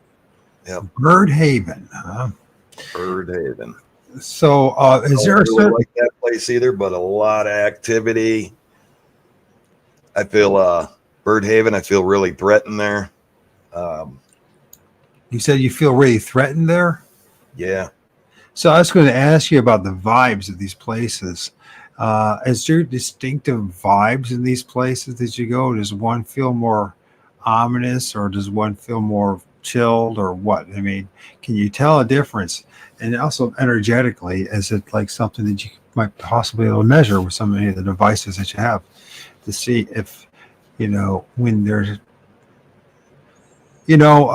what kind of EMF is being emitted when you're having the negative vibe and when you're having the positive vibe, that kind of thing. Have you thought about that? Bird Haven, like I'll bring that up since I said I feel really threatened there. Strange. Animals at night are just going off, and then they'll just be quiet. It's almost like a mocking, but it's almost like a haunted house mocking. You know what I'm saying? Like the energy's really bad. Things just happen, and it's aggressively happen, like meanly happening, like angry, just angry screams, angry tree knocks, the mocking, the following, the throwing of things. And what really got me was the thermal that we got there. Looked up on a hill, and there wasn't just one thing standing there moving. You can watch it move on the thermal. There was many things coming out of the tree, standing there, going like this, moving like this. One swaying its arms back and forth, just in one spot. One just, like this. One pacing around. It was almost like, I dare you. I dare you. That kind of feeling.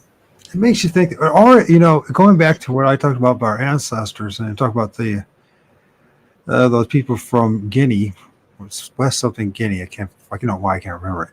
Anyways, I just watched the thing. It talks about them rich history to the spirits rule the night and they rule the forest. Is there a possibility that we might be threatening them by being there at night in the forest? That they feel more threatened towards us than it's more posturing than anything else, right? Yeah.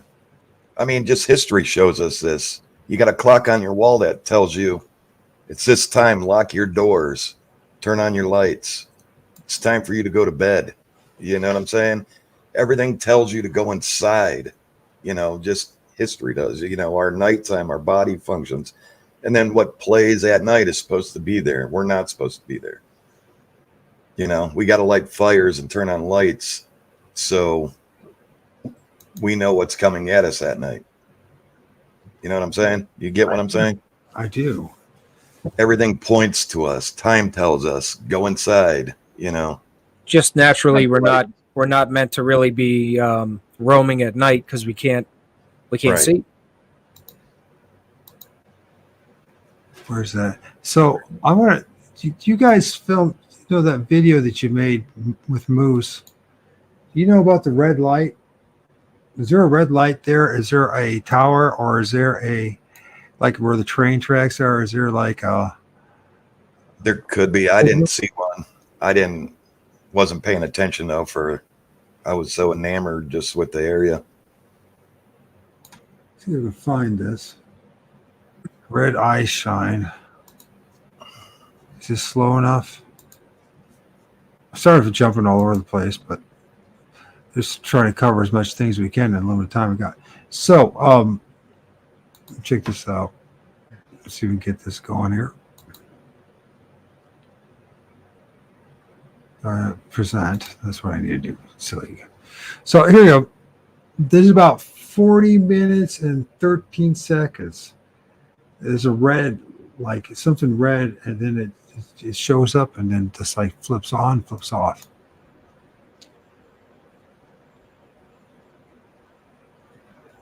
Well, that's pointing down at the ground.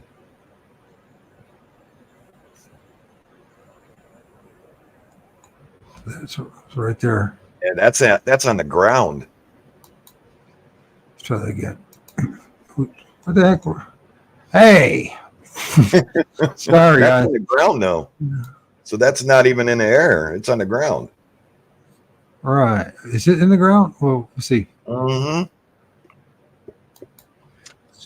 Let's try this again.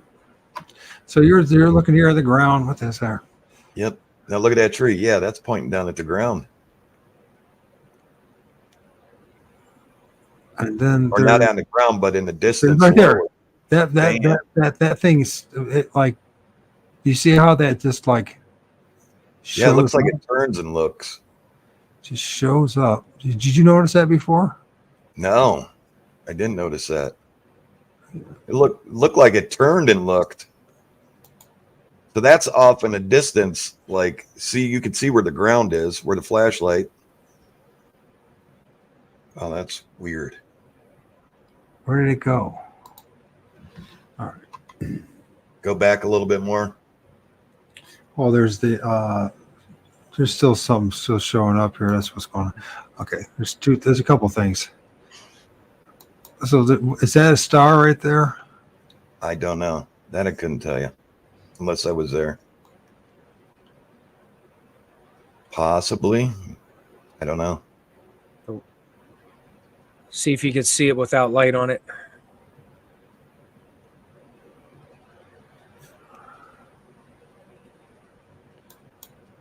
So there, we'll see. Maybe we can get back to that. Is that the same?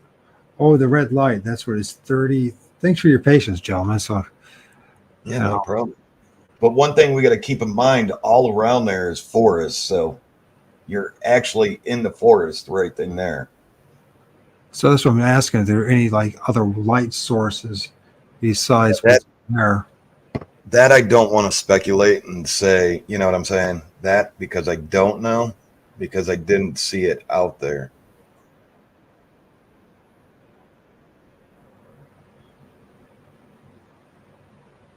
So I got that 3356. We're there yet? We're not there yet. So there's a red light that shows up.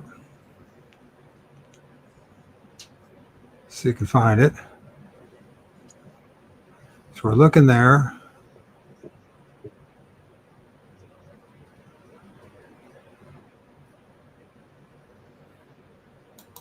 Let's make sure I got that.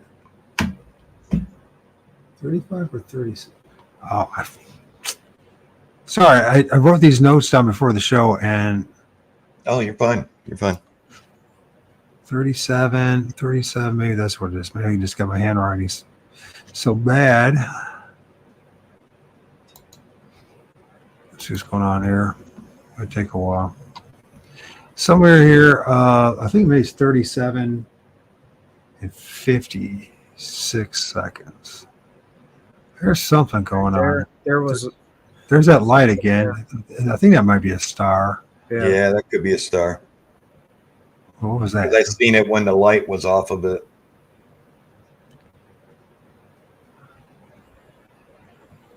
Man, it showed up before there too. I just missed that. I don't know if you saw that.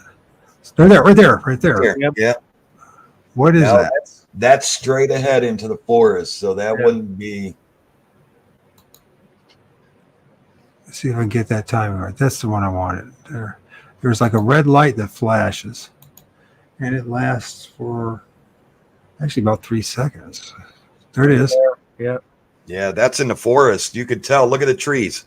See the tree Yep. in the back there? So Yeah, that's it's past the tree. Right There you go, right there. Right there. It just popped red. You see that? Nothing, Yeah. and it just popped red, and then it fades out. Wow.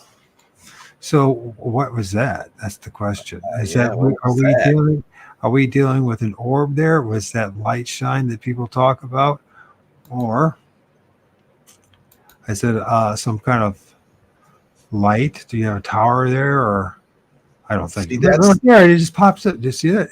There was nothing Yeah. there. There was nothing there, and it just went red. Red, and then it goes out, and nothing. Bam, gone. I thought that was a pretty good find. That was a real good find. Yep. See, that's the problem of having a flashlight out there at I'm night. taking all the credit for it. That's the problem with Timestamp having a it. flashlight out there at night, because your eyes adjust from that light to the dark to the light to the dark. And so you miss a lot of that. I know it's hard to understand if you're not out there and doing it. Oh, if you plus your eye on the camera and trying to, and then the Right. Your ground, eyes are always adjusting. trying, right? It's very. Trying not to fall, step on things, trip, hold the camera. Make sure How about- everybody can have watch you- around you. Have either one of you guys done like the GoPro cameras mounted on your head type of thing? The light. It's Too much bouncing. Is it? Yeah. I've mounted my my phone to like a body harness before when I film, but I still usually only have one camera on me that I can Yeah. And then control. you're hearing like your shirt or, you know, your jacket going. I want There's to see always something. something. I think, guys, I appreciate your patience here. I just think that like I said, I'm broken record. There's more than Bigfoot in the woods, and there it is. Yeah, Absolutely. And the red light comes after that, I think. Did I miss it? Yeah, there it is. There it is. There it is. Bam. Yep. Almost like it looked. Almost like, yeah, I don't know. And it's up in the opening trees. its eyes and then seeing the light coming back towards it or something. It's almost like either like an orbs that I film. I film those orbs type things, and then I think 48, 41 also has the red light. There's other lights. There's other things I found. The thing is, if you have the patience and you watch these videos, you need to slow them down. That's what I discovered. You know, Same when with you the see, audio. That's same with the audio. The audio is a lot of time listening, slow motion, replay it, play backwards sometimes. Yeah. so here we go. Right there. Bam. Seen it. I miss it. There again. Nope, there it was Yeah. twice. There it is. Flick.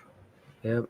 Up higher, there was a red light or red eyes. Couldn't tell. Twice. Mm-hmm.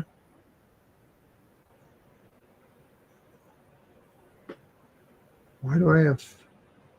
Oh, I passed it. Okay. I want to see that again because I missed some of it. There's something Yeah, going on in the trees. Yeah, something Yeah. popped in twice. Do you ever feel like you're a total geek? Yeah. I feel like doing stuff like no one else does. I mean, all right. There you go. I'm not gonna There you answer go, that. right there. There was Right one. there. See, wait, so there, so where, how did that, I mean, I'm just speaking out loud. Of course, I don't expect you to have the answer, but how did that happen? Right there. Mhm. Bam, that was really red too. Yep. And how it just showed up and it was gone. And there's, it should stay consistent. And then right there, Smaller one. and it moved Smaller over one. here. Yeah, Flick, right. flick. And I think you get the red again. No, I was wrong. Nope, that was it. What the? I think if you go back a little before that, you see the red more than once. I just go. That is strange. There's one of those trees broke in half. What's going on with that? Was it disease? Looks like, or is it? Some of those were just snapped. I can't wait to get back there for a night hunt with everybody. Yeah, There it there's is. red. Yeah. Yep, right there, And then it goes in. Yeah. there, And then there's there. and then one down low twice. That Yeah. looked reddish too. That smaller one looks reddish. It was white. I don't know if it moved. If it's the same thing, if it's different. We could look at it again if you want. What the hell? One was mine as well, right? You guys Yeah. put all this time into this. Might as well see what you're freaking filming, right? You know, that's scary.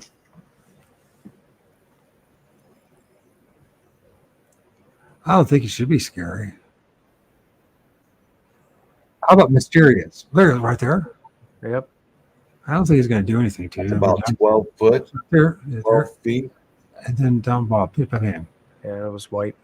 And so we should have showed up again, but it didn't. So unless there's something that's like you guys doing with like a laser or something and tricking us, which I'm not saying it's happening, or you've just filmed what people call an orb or eye shine, but now it's red eye shine. Now here's the thing: people will say, "Oh, that means it's danger," but is it danger? Just because other people say it and people parrot the same thing over and over again, that doesn't mean it's true.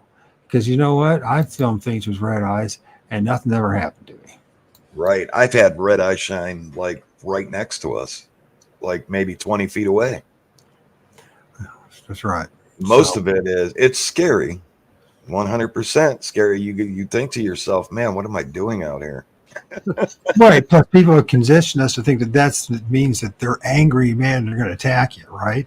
Yeah. And everyone says the same thing. No one ever challenges anything. They just go along with the program. You know what I mean? Red's bad, blue's good.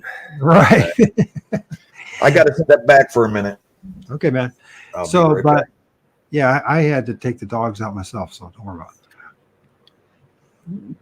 The thing is, that's just a saying. If you guys haven't figured out that, when you ever hear like somebody content creator say, "I gotta take the dog out," that's what they're talking about. They need to go to the bathroom. So, anyways, yeah. So yeah, I filmed things many times that look like they have red eyes. Never did anything to me. I don't know if it's just maybe it's just a refraction from the lens and with the time it's filmed, or it could be simply a amount of radiation that's being, the electromagnetic visual spectrum. It's just emitting enough energy to cause that.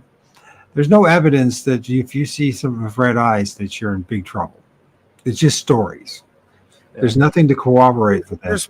There's probably, I mean, if it's eye shine specifically and colorations of reflection off of eyes, there's probably lots of science behind different colors from certain conditions or certain animals, or certain kinds of eyes have different colors. I've never really looked into that. It's something that I probably should, just because there might be certain information that might be worth knowing, especially when it comes to animals. Like if there's certain kinds of animals that their color of their eye will give you a certain color reflection back, that might actually help you find something. You might know what it is by that. Right. And just think about what we happened here.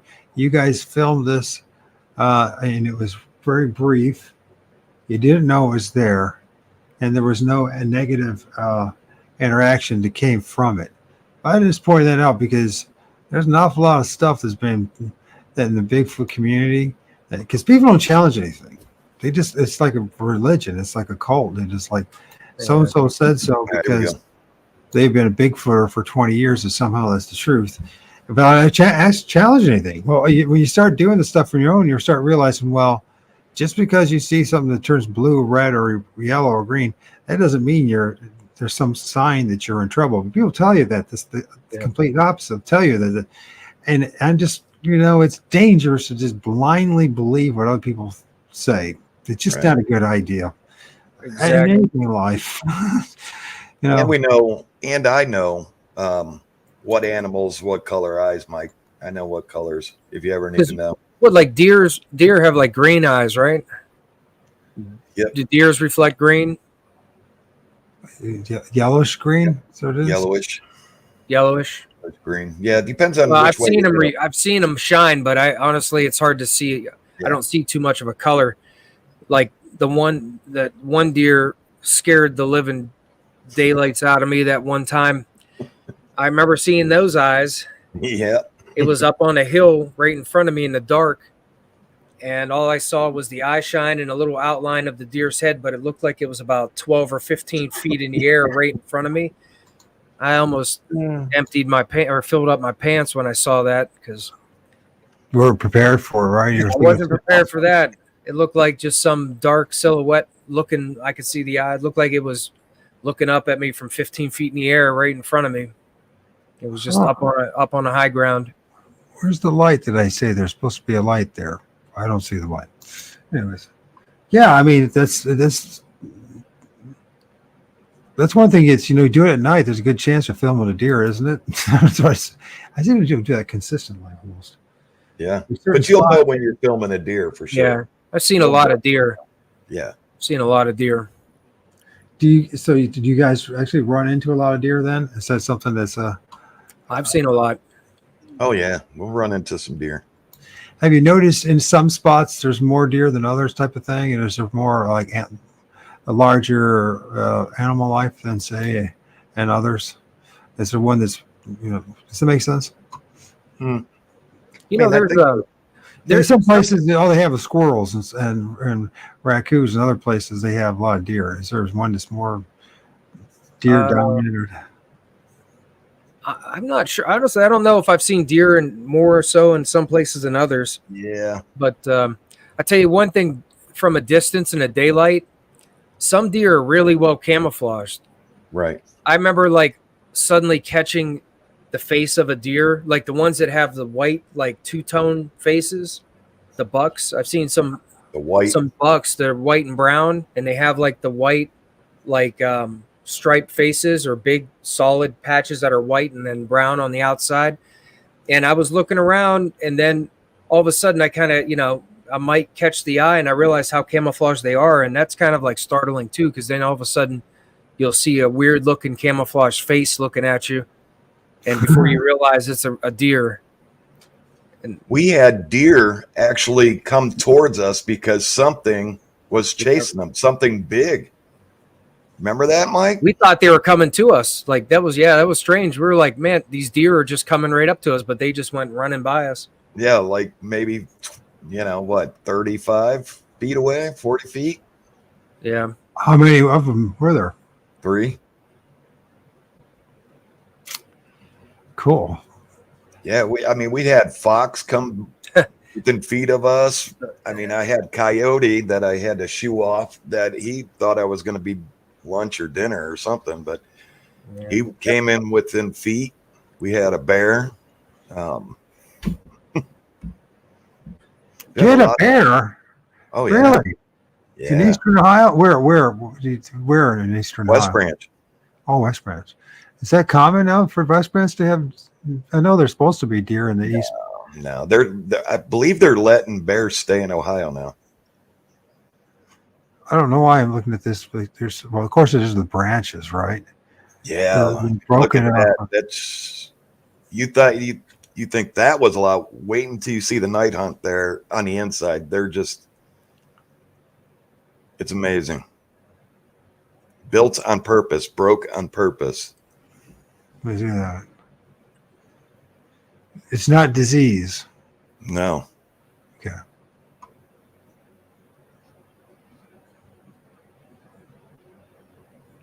Did you know foxes barked, Mike? They bark just like dogs. I didn't know that until we ran into a little fox family on the tracks. I thought it was a dog. No badgers. I know you mean like the yelping? Like, Well, No, it they bark. sounded like a bark. It may have been a yelp, but it was like rough. Rough, rough. Yep. Rough. really? Yeah, I made a short. It was in my video, and I made a short out of it and put it up. But yeah, I don't and then the think- one came right up to us, followed the tracks, came right up to us a few feet away. I'm Was putting checking one us out. together, and then we're going out for a night hunt. So what does your better halves think? That's easy for me to answer. Are you like me? I'm a bachelor, so it just doesn't matter. No comment. There you go. So is that a star up there? Is that what that is? I'm gonna say yes.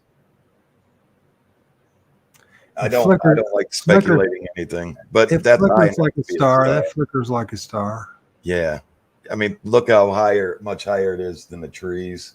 And they're not turning red. And I think that's good to point that out, to see the difference between what you guys filmed as far as the light show and of course at the beginning of the show I showed that one lengthy stretched out for 7 minutes of the 6 seconds of lights, because that one is fascinating. If you really pay attention, it moves, it changes, it sometimes actually lights up parts of the tree. Yeah. So that's something that if you missed, go back to the. Now here's one for you. In that video there, Sure. in this video here, I left.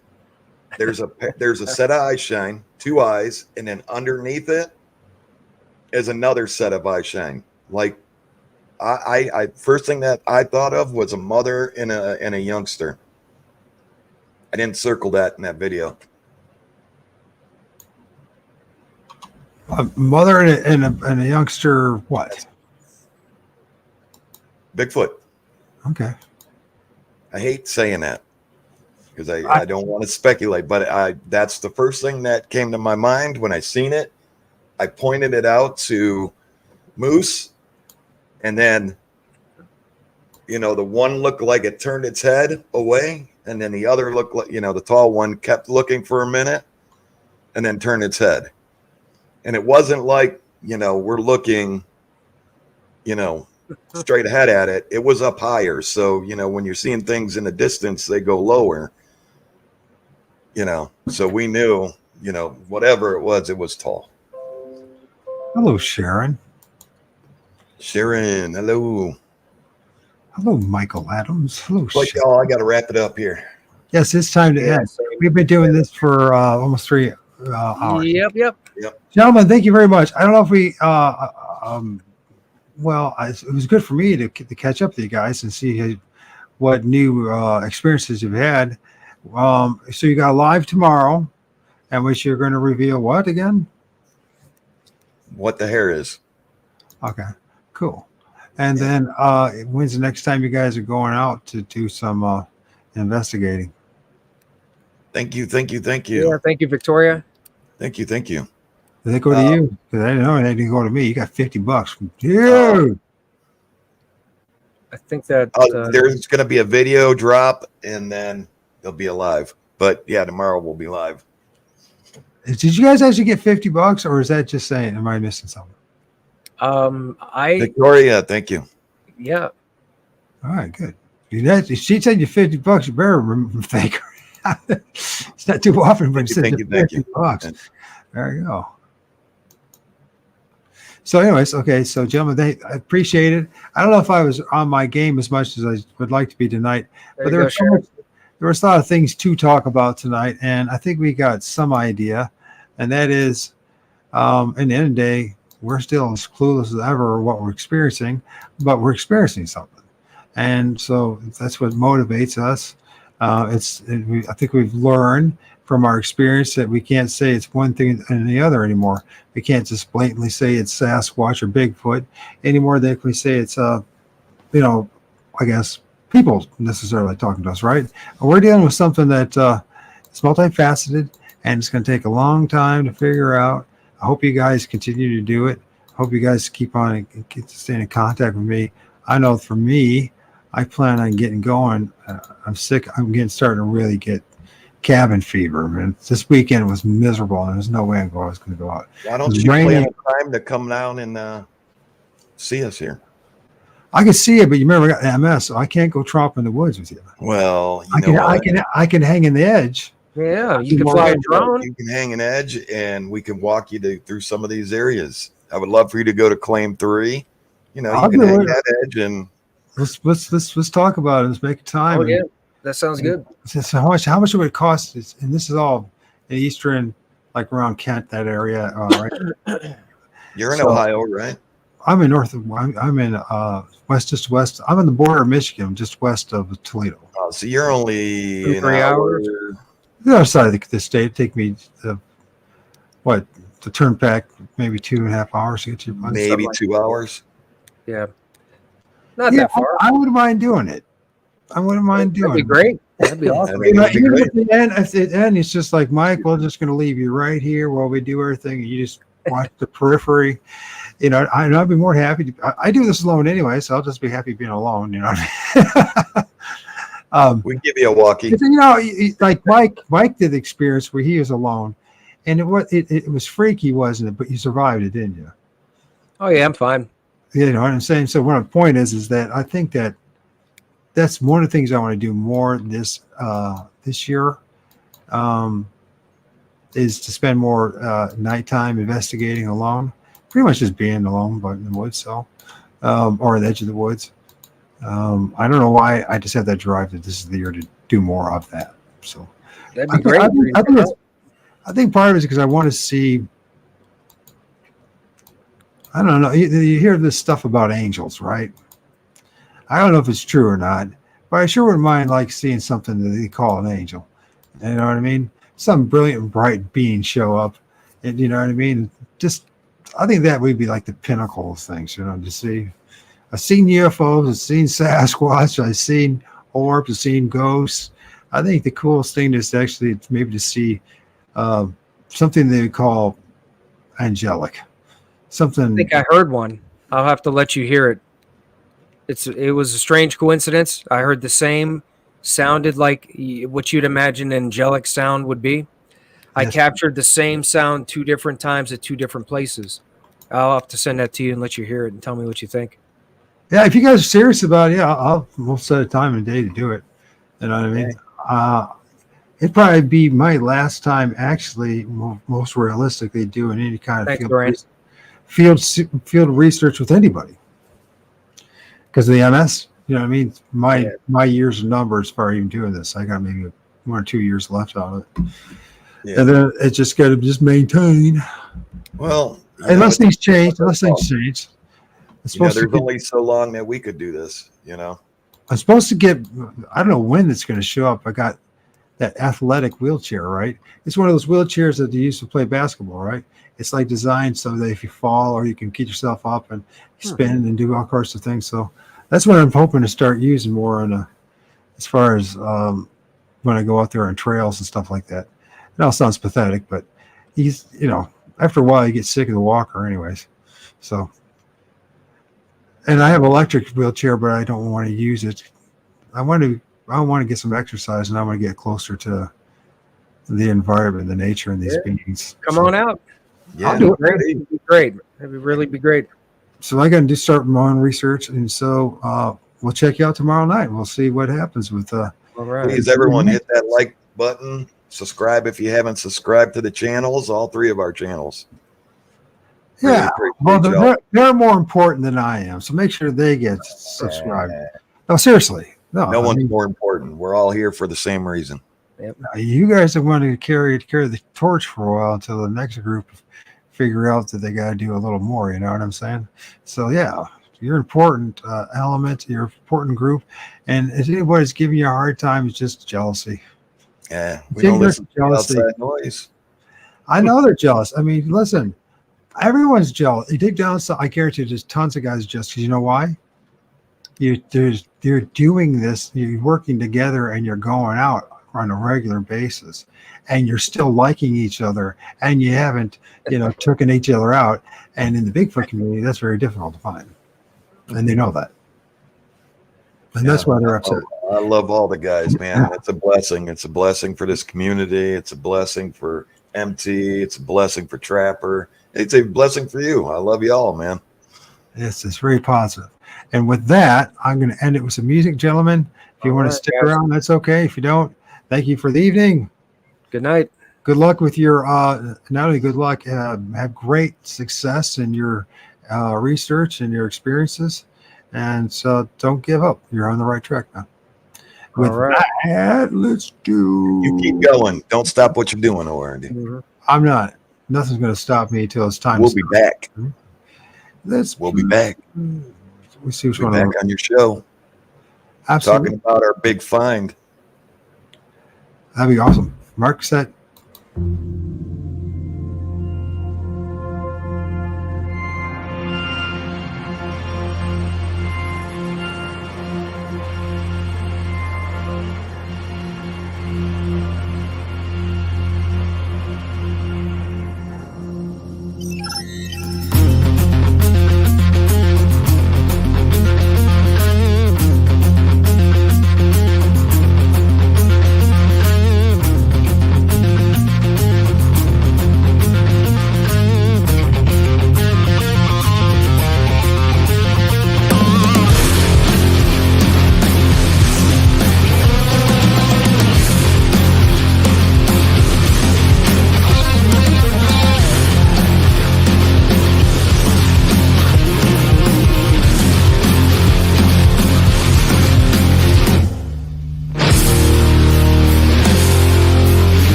It sure does look like an eye to me. Anyways, thank you for sticking around. Thank you for listening to us, and thank you once again to Jack and to Mike for sharing their insights. I think they're on the right track. I think more people should try to do their approach if they can. It's not an easy task to get a bunch of people together and to do what they do. So I think that's pretty awesome myself. Sure does look like an eye. I mean, for me, it looks, maybe you can't see it, but it sure, that looks like a freaking eye looking at them. That's what they filmed. Let's see what else. This weird thing they had right here. It's almost like a, I don't know if there's a branch. I think there's a branch that's in its way. But what's weird about it is that it's like a streak. There's like a branch in front of it, but that's like, it's like a line of light. A line of light. To get a chance to talk about that. And then once again, they did film something staring at them. I don't know if you can see it very well. You probably can't. It's all distorted. But right there is the two dots. And in the video, the intro video, if you pay attention to watch it again, and the music's cool too, you can see that there is something there, the two dots. So with that, anyways, more channels should follow these steps. I agree with you, Sir Jack. That was an excellent show. Thank you for your time. And yeah, what else was I say? For closing remarks, that was a good show. That was a good, informative. Those who have ears to hear, yeah, I think it was, you bet, man. Those who have ears to hear, they should listen to what we're at least read between the lines. We're dealing with something that's multifaceted, just like you find in the UFO community, and then also in paranormal. So we're dealing with something, but it's real. It's absolutely real. And what that is still the great quest. And I think we've directed our attention to a more holistic approach to what's going on in the woods. Not to be so afraid of it as well, that we might be all right. We might actually find mysteries of this universe that we don't realize there.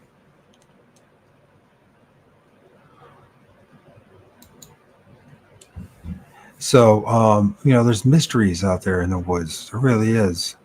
And there's things that look like Bigfoot and things that don't.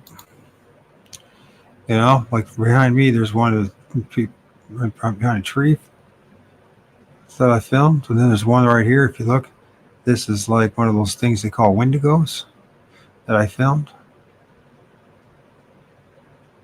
And then there's another guy right there. Let me see. You probably can't see it. Anyways, one peeping. That's the one that's close to a teepee structure. And the thing is, I didn't go deep in the woods to have this to get this done. So my encouragement with to everyone else is don't be discouraged just because you might not be able to do what others can do. Doesn't mean you still can't do. You know what I mean? You still can do research even if you have limitations like I have now. So, in fact, I discovered actually limitations became assets because I adapted. So, and I'm able to film things on the edge of the woods.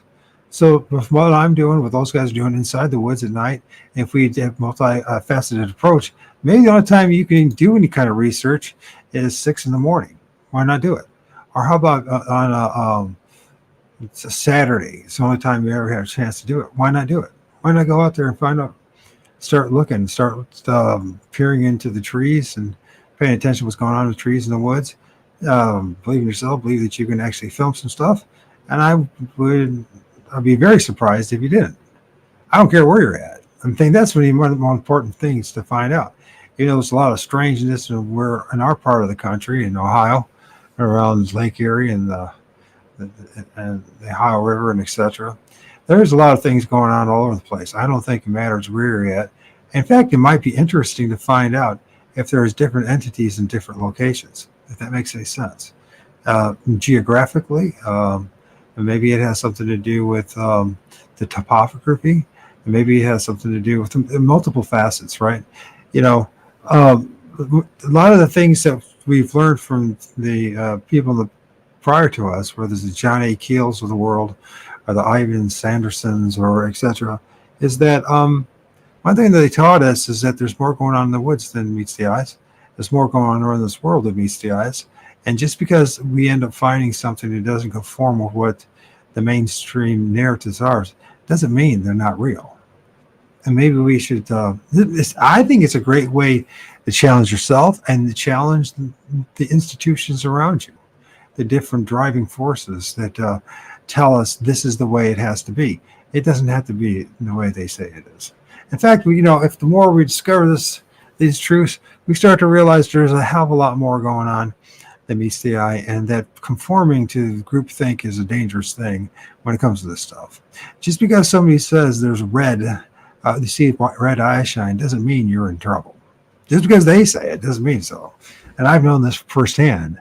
And those guys are still around, and they film stuff that's for red eye. So it's just a point. It's just one of many, many things are out there in the Bigfoot community and in the cryptid community, where people just parrot whatever everybody else says instead of find out for yourself. And you're capable of doing it. I can prove it. It doesn't matter if you're in best health. It doesn't matter where you're at. You don't have to live in the most virgins of forests, and you don't have to be as lucky as my friend JT and LT and the squash gang up there in British Columbia and have the most beautiful, pristine, forest that you can imagine. You can be in a patch of woods near you. And there's a good chance in your own neighborhood you can film something. If there's some trees or there's other things involved, even if you don't have trees. I have my friend, brown dwarf. He's in LA. He's in the city, basically. Just on the edge, he's in the city. And he's filming stuff in the sky. And it's time when he takes a break, he goes out from where he works and he films stuff. So my point is that we can do this anywhere, anytime if we want to. And you don't necessarily have the best camera in the world or the best of everything. You don't even have to necessarily be doing what we're doing or what I'm doing with Jack and Mike and Moose and Trapper doing the crew. You can do your own thing, right? In fact, I encourage you to do your own thing, because by you doing your own thing, that helps build the data if we share it with each other, right? So maybe you're going to do it only when you're on horseback. I don't know. Maybe you think out how you're going to do it. I mean, it's just I'm not saying there's no particular way to do this, except to do it, to get out there and to film and start studying the film. That's the one dark side of all this. The fun part is going out in the woods and having an experience. The hard part, the dark side, is to spend hours analyzing the imagery and the film that you filmed and to see if there's anything in there. And a lot of times, you're going to be disappointed. But other times, you're going to be just the right place, the right time, wherever that means, and you're going to end up filming something. And then it's up to you to come to terms with it. It will be difficult for you, I can guarantee you. At times, you're going to see something and you go, that can't be. There's no way it can be. And all the stories that you were told about this thing or the other thing. Like, I went to film that Wendigo that you're looking at last spring, and I'm still alive. So, and they always say the Wendigo is about death, and it's used in the wintertime. Well, I filmed in the spring. So there you go. I mean, it's just a classic example that you just can't blindly believe what other people say. You need to go find out for yourself if you really want to know if this is true or not. And I think it'd be great. I think if everyone did it, the best that you can, you know what I mean? If anything, you're going to face some irrational fears, and you're going to realize that you're still alive and you're still existing and you're still surviving. And so, because I think part of the big problem is too, there's an awful lot of scary storytelling, right? And we enjoy it. It's entertaining, but it's not necessarily reality. Entertaining might have some truth in it, right? Just like a good joke, right? I mean, that doesn't mean that what you're hearing is the absolute utter truth about the circumstance or situation, right? And so, once again, go out there and do it. Just do it. If If you don't got the money, don't waste money you don't have. But you know what? You still even if you don't even have a camera. Let's say you just were just going to just do it. Just go out there and observe, do field research on your own with your own two eyes. If you still have good legs and the good limbs and all that, go ahead and do it. Go on the edge of the woods. Go face your fears. Realize, you might actually find some humanity in yourself that maybe you've been missing. Because I think when you're connected with the creation, it's very healthy for you. I think it makes you a different person somehow. I think it brings you, at least if anything, a little sense of reality. You know what I mean? And reality is not necessarily a bad thing. So that's my sermon for now. I'm out. I don't know. Should I play another song before I'm out? I love the music of the song. I'll play one more song just for what I heard. Let's play the New Fallen Empire. Let's see. Yeah, this is kind of a cool song to chill out on.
silence, and the dream is calm.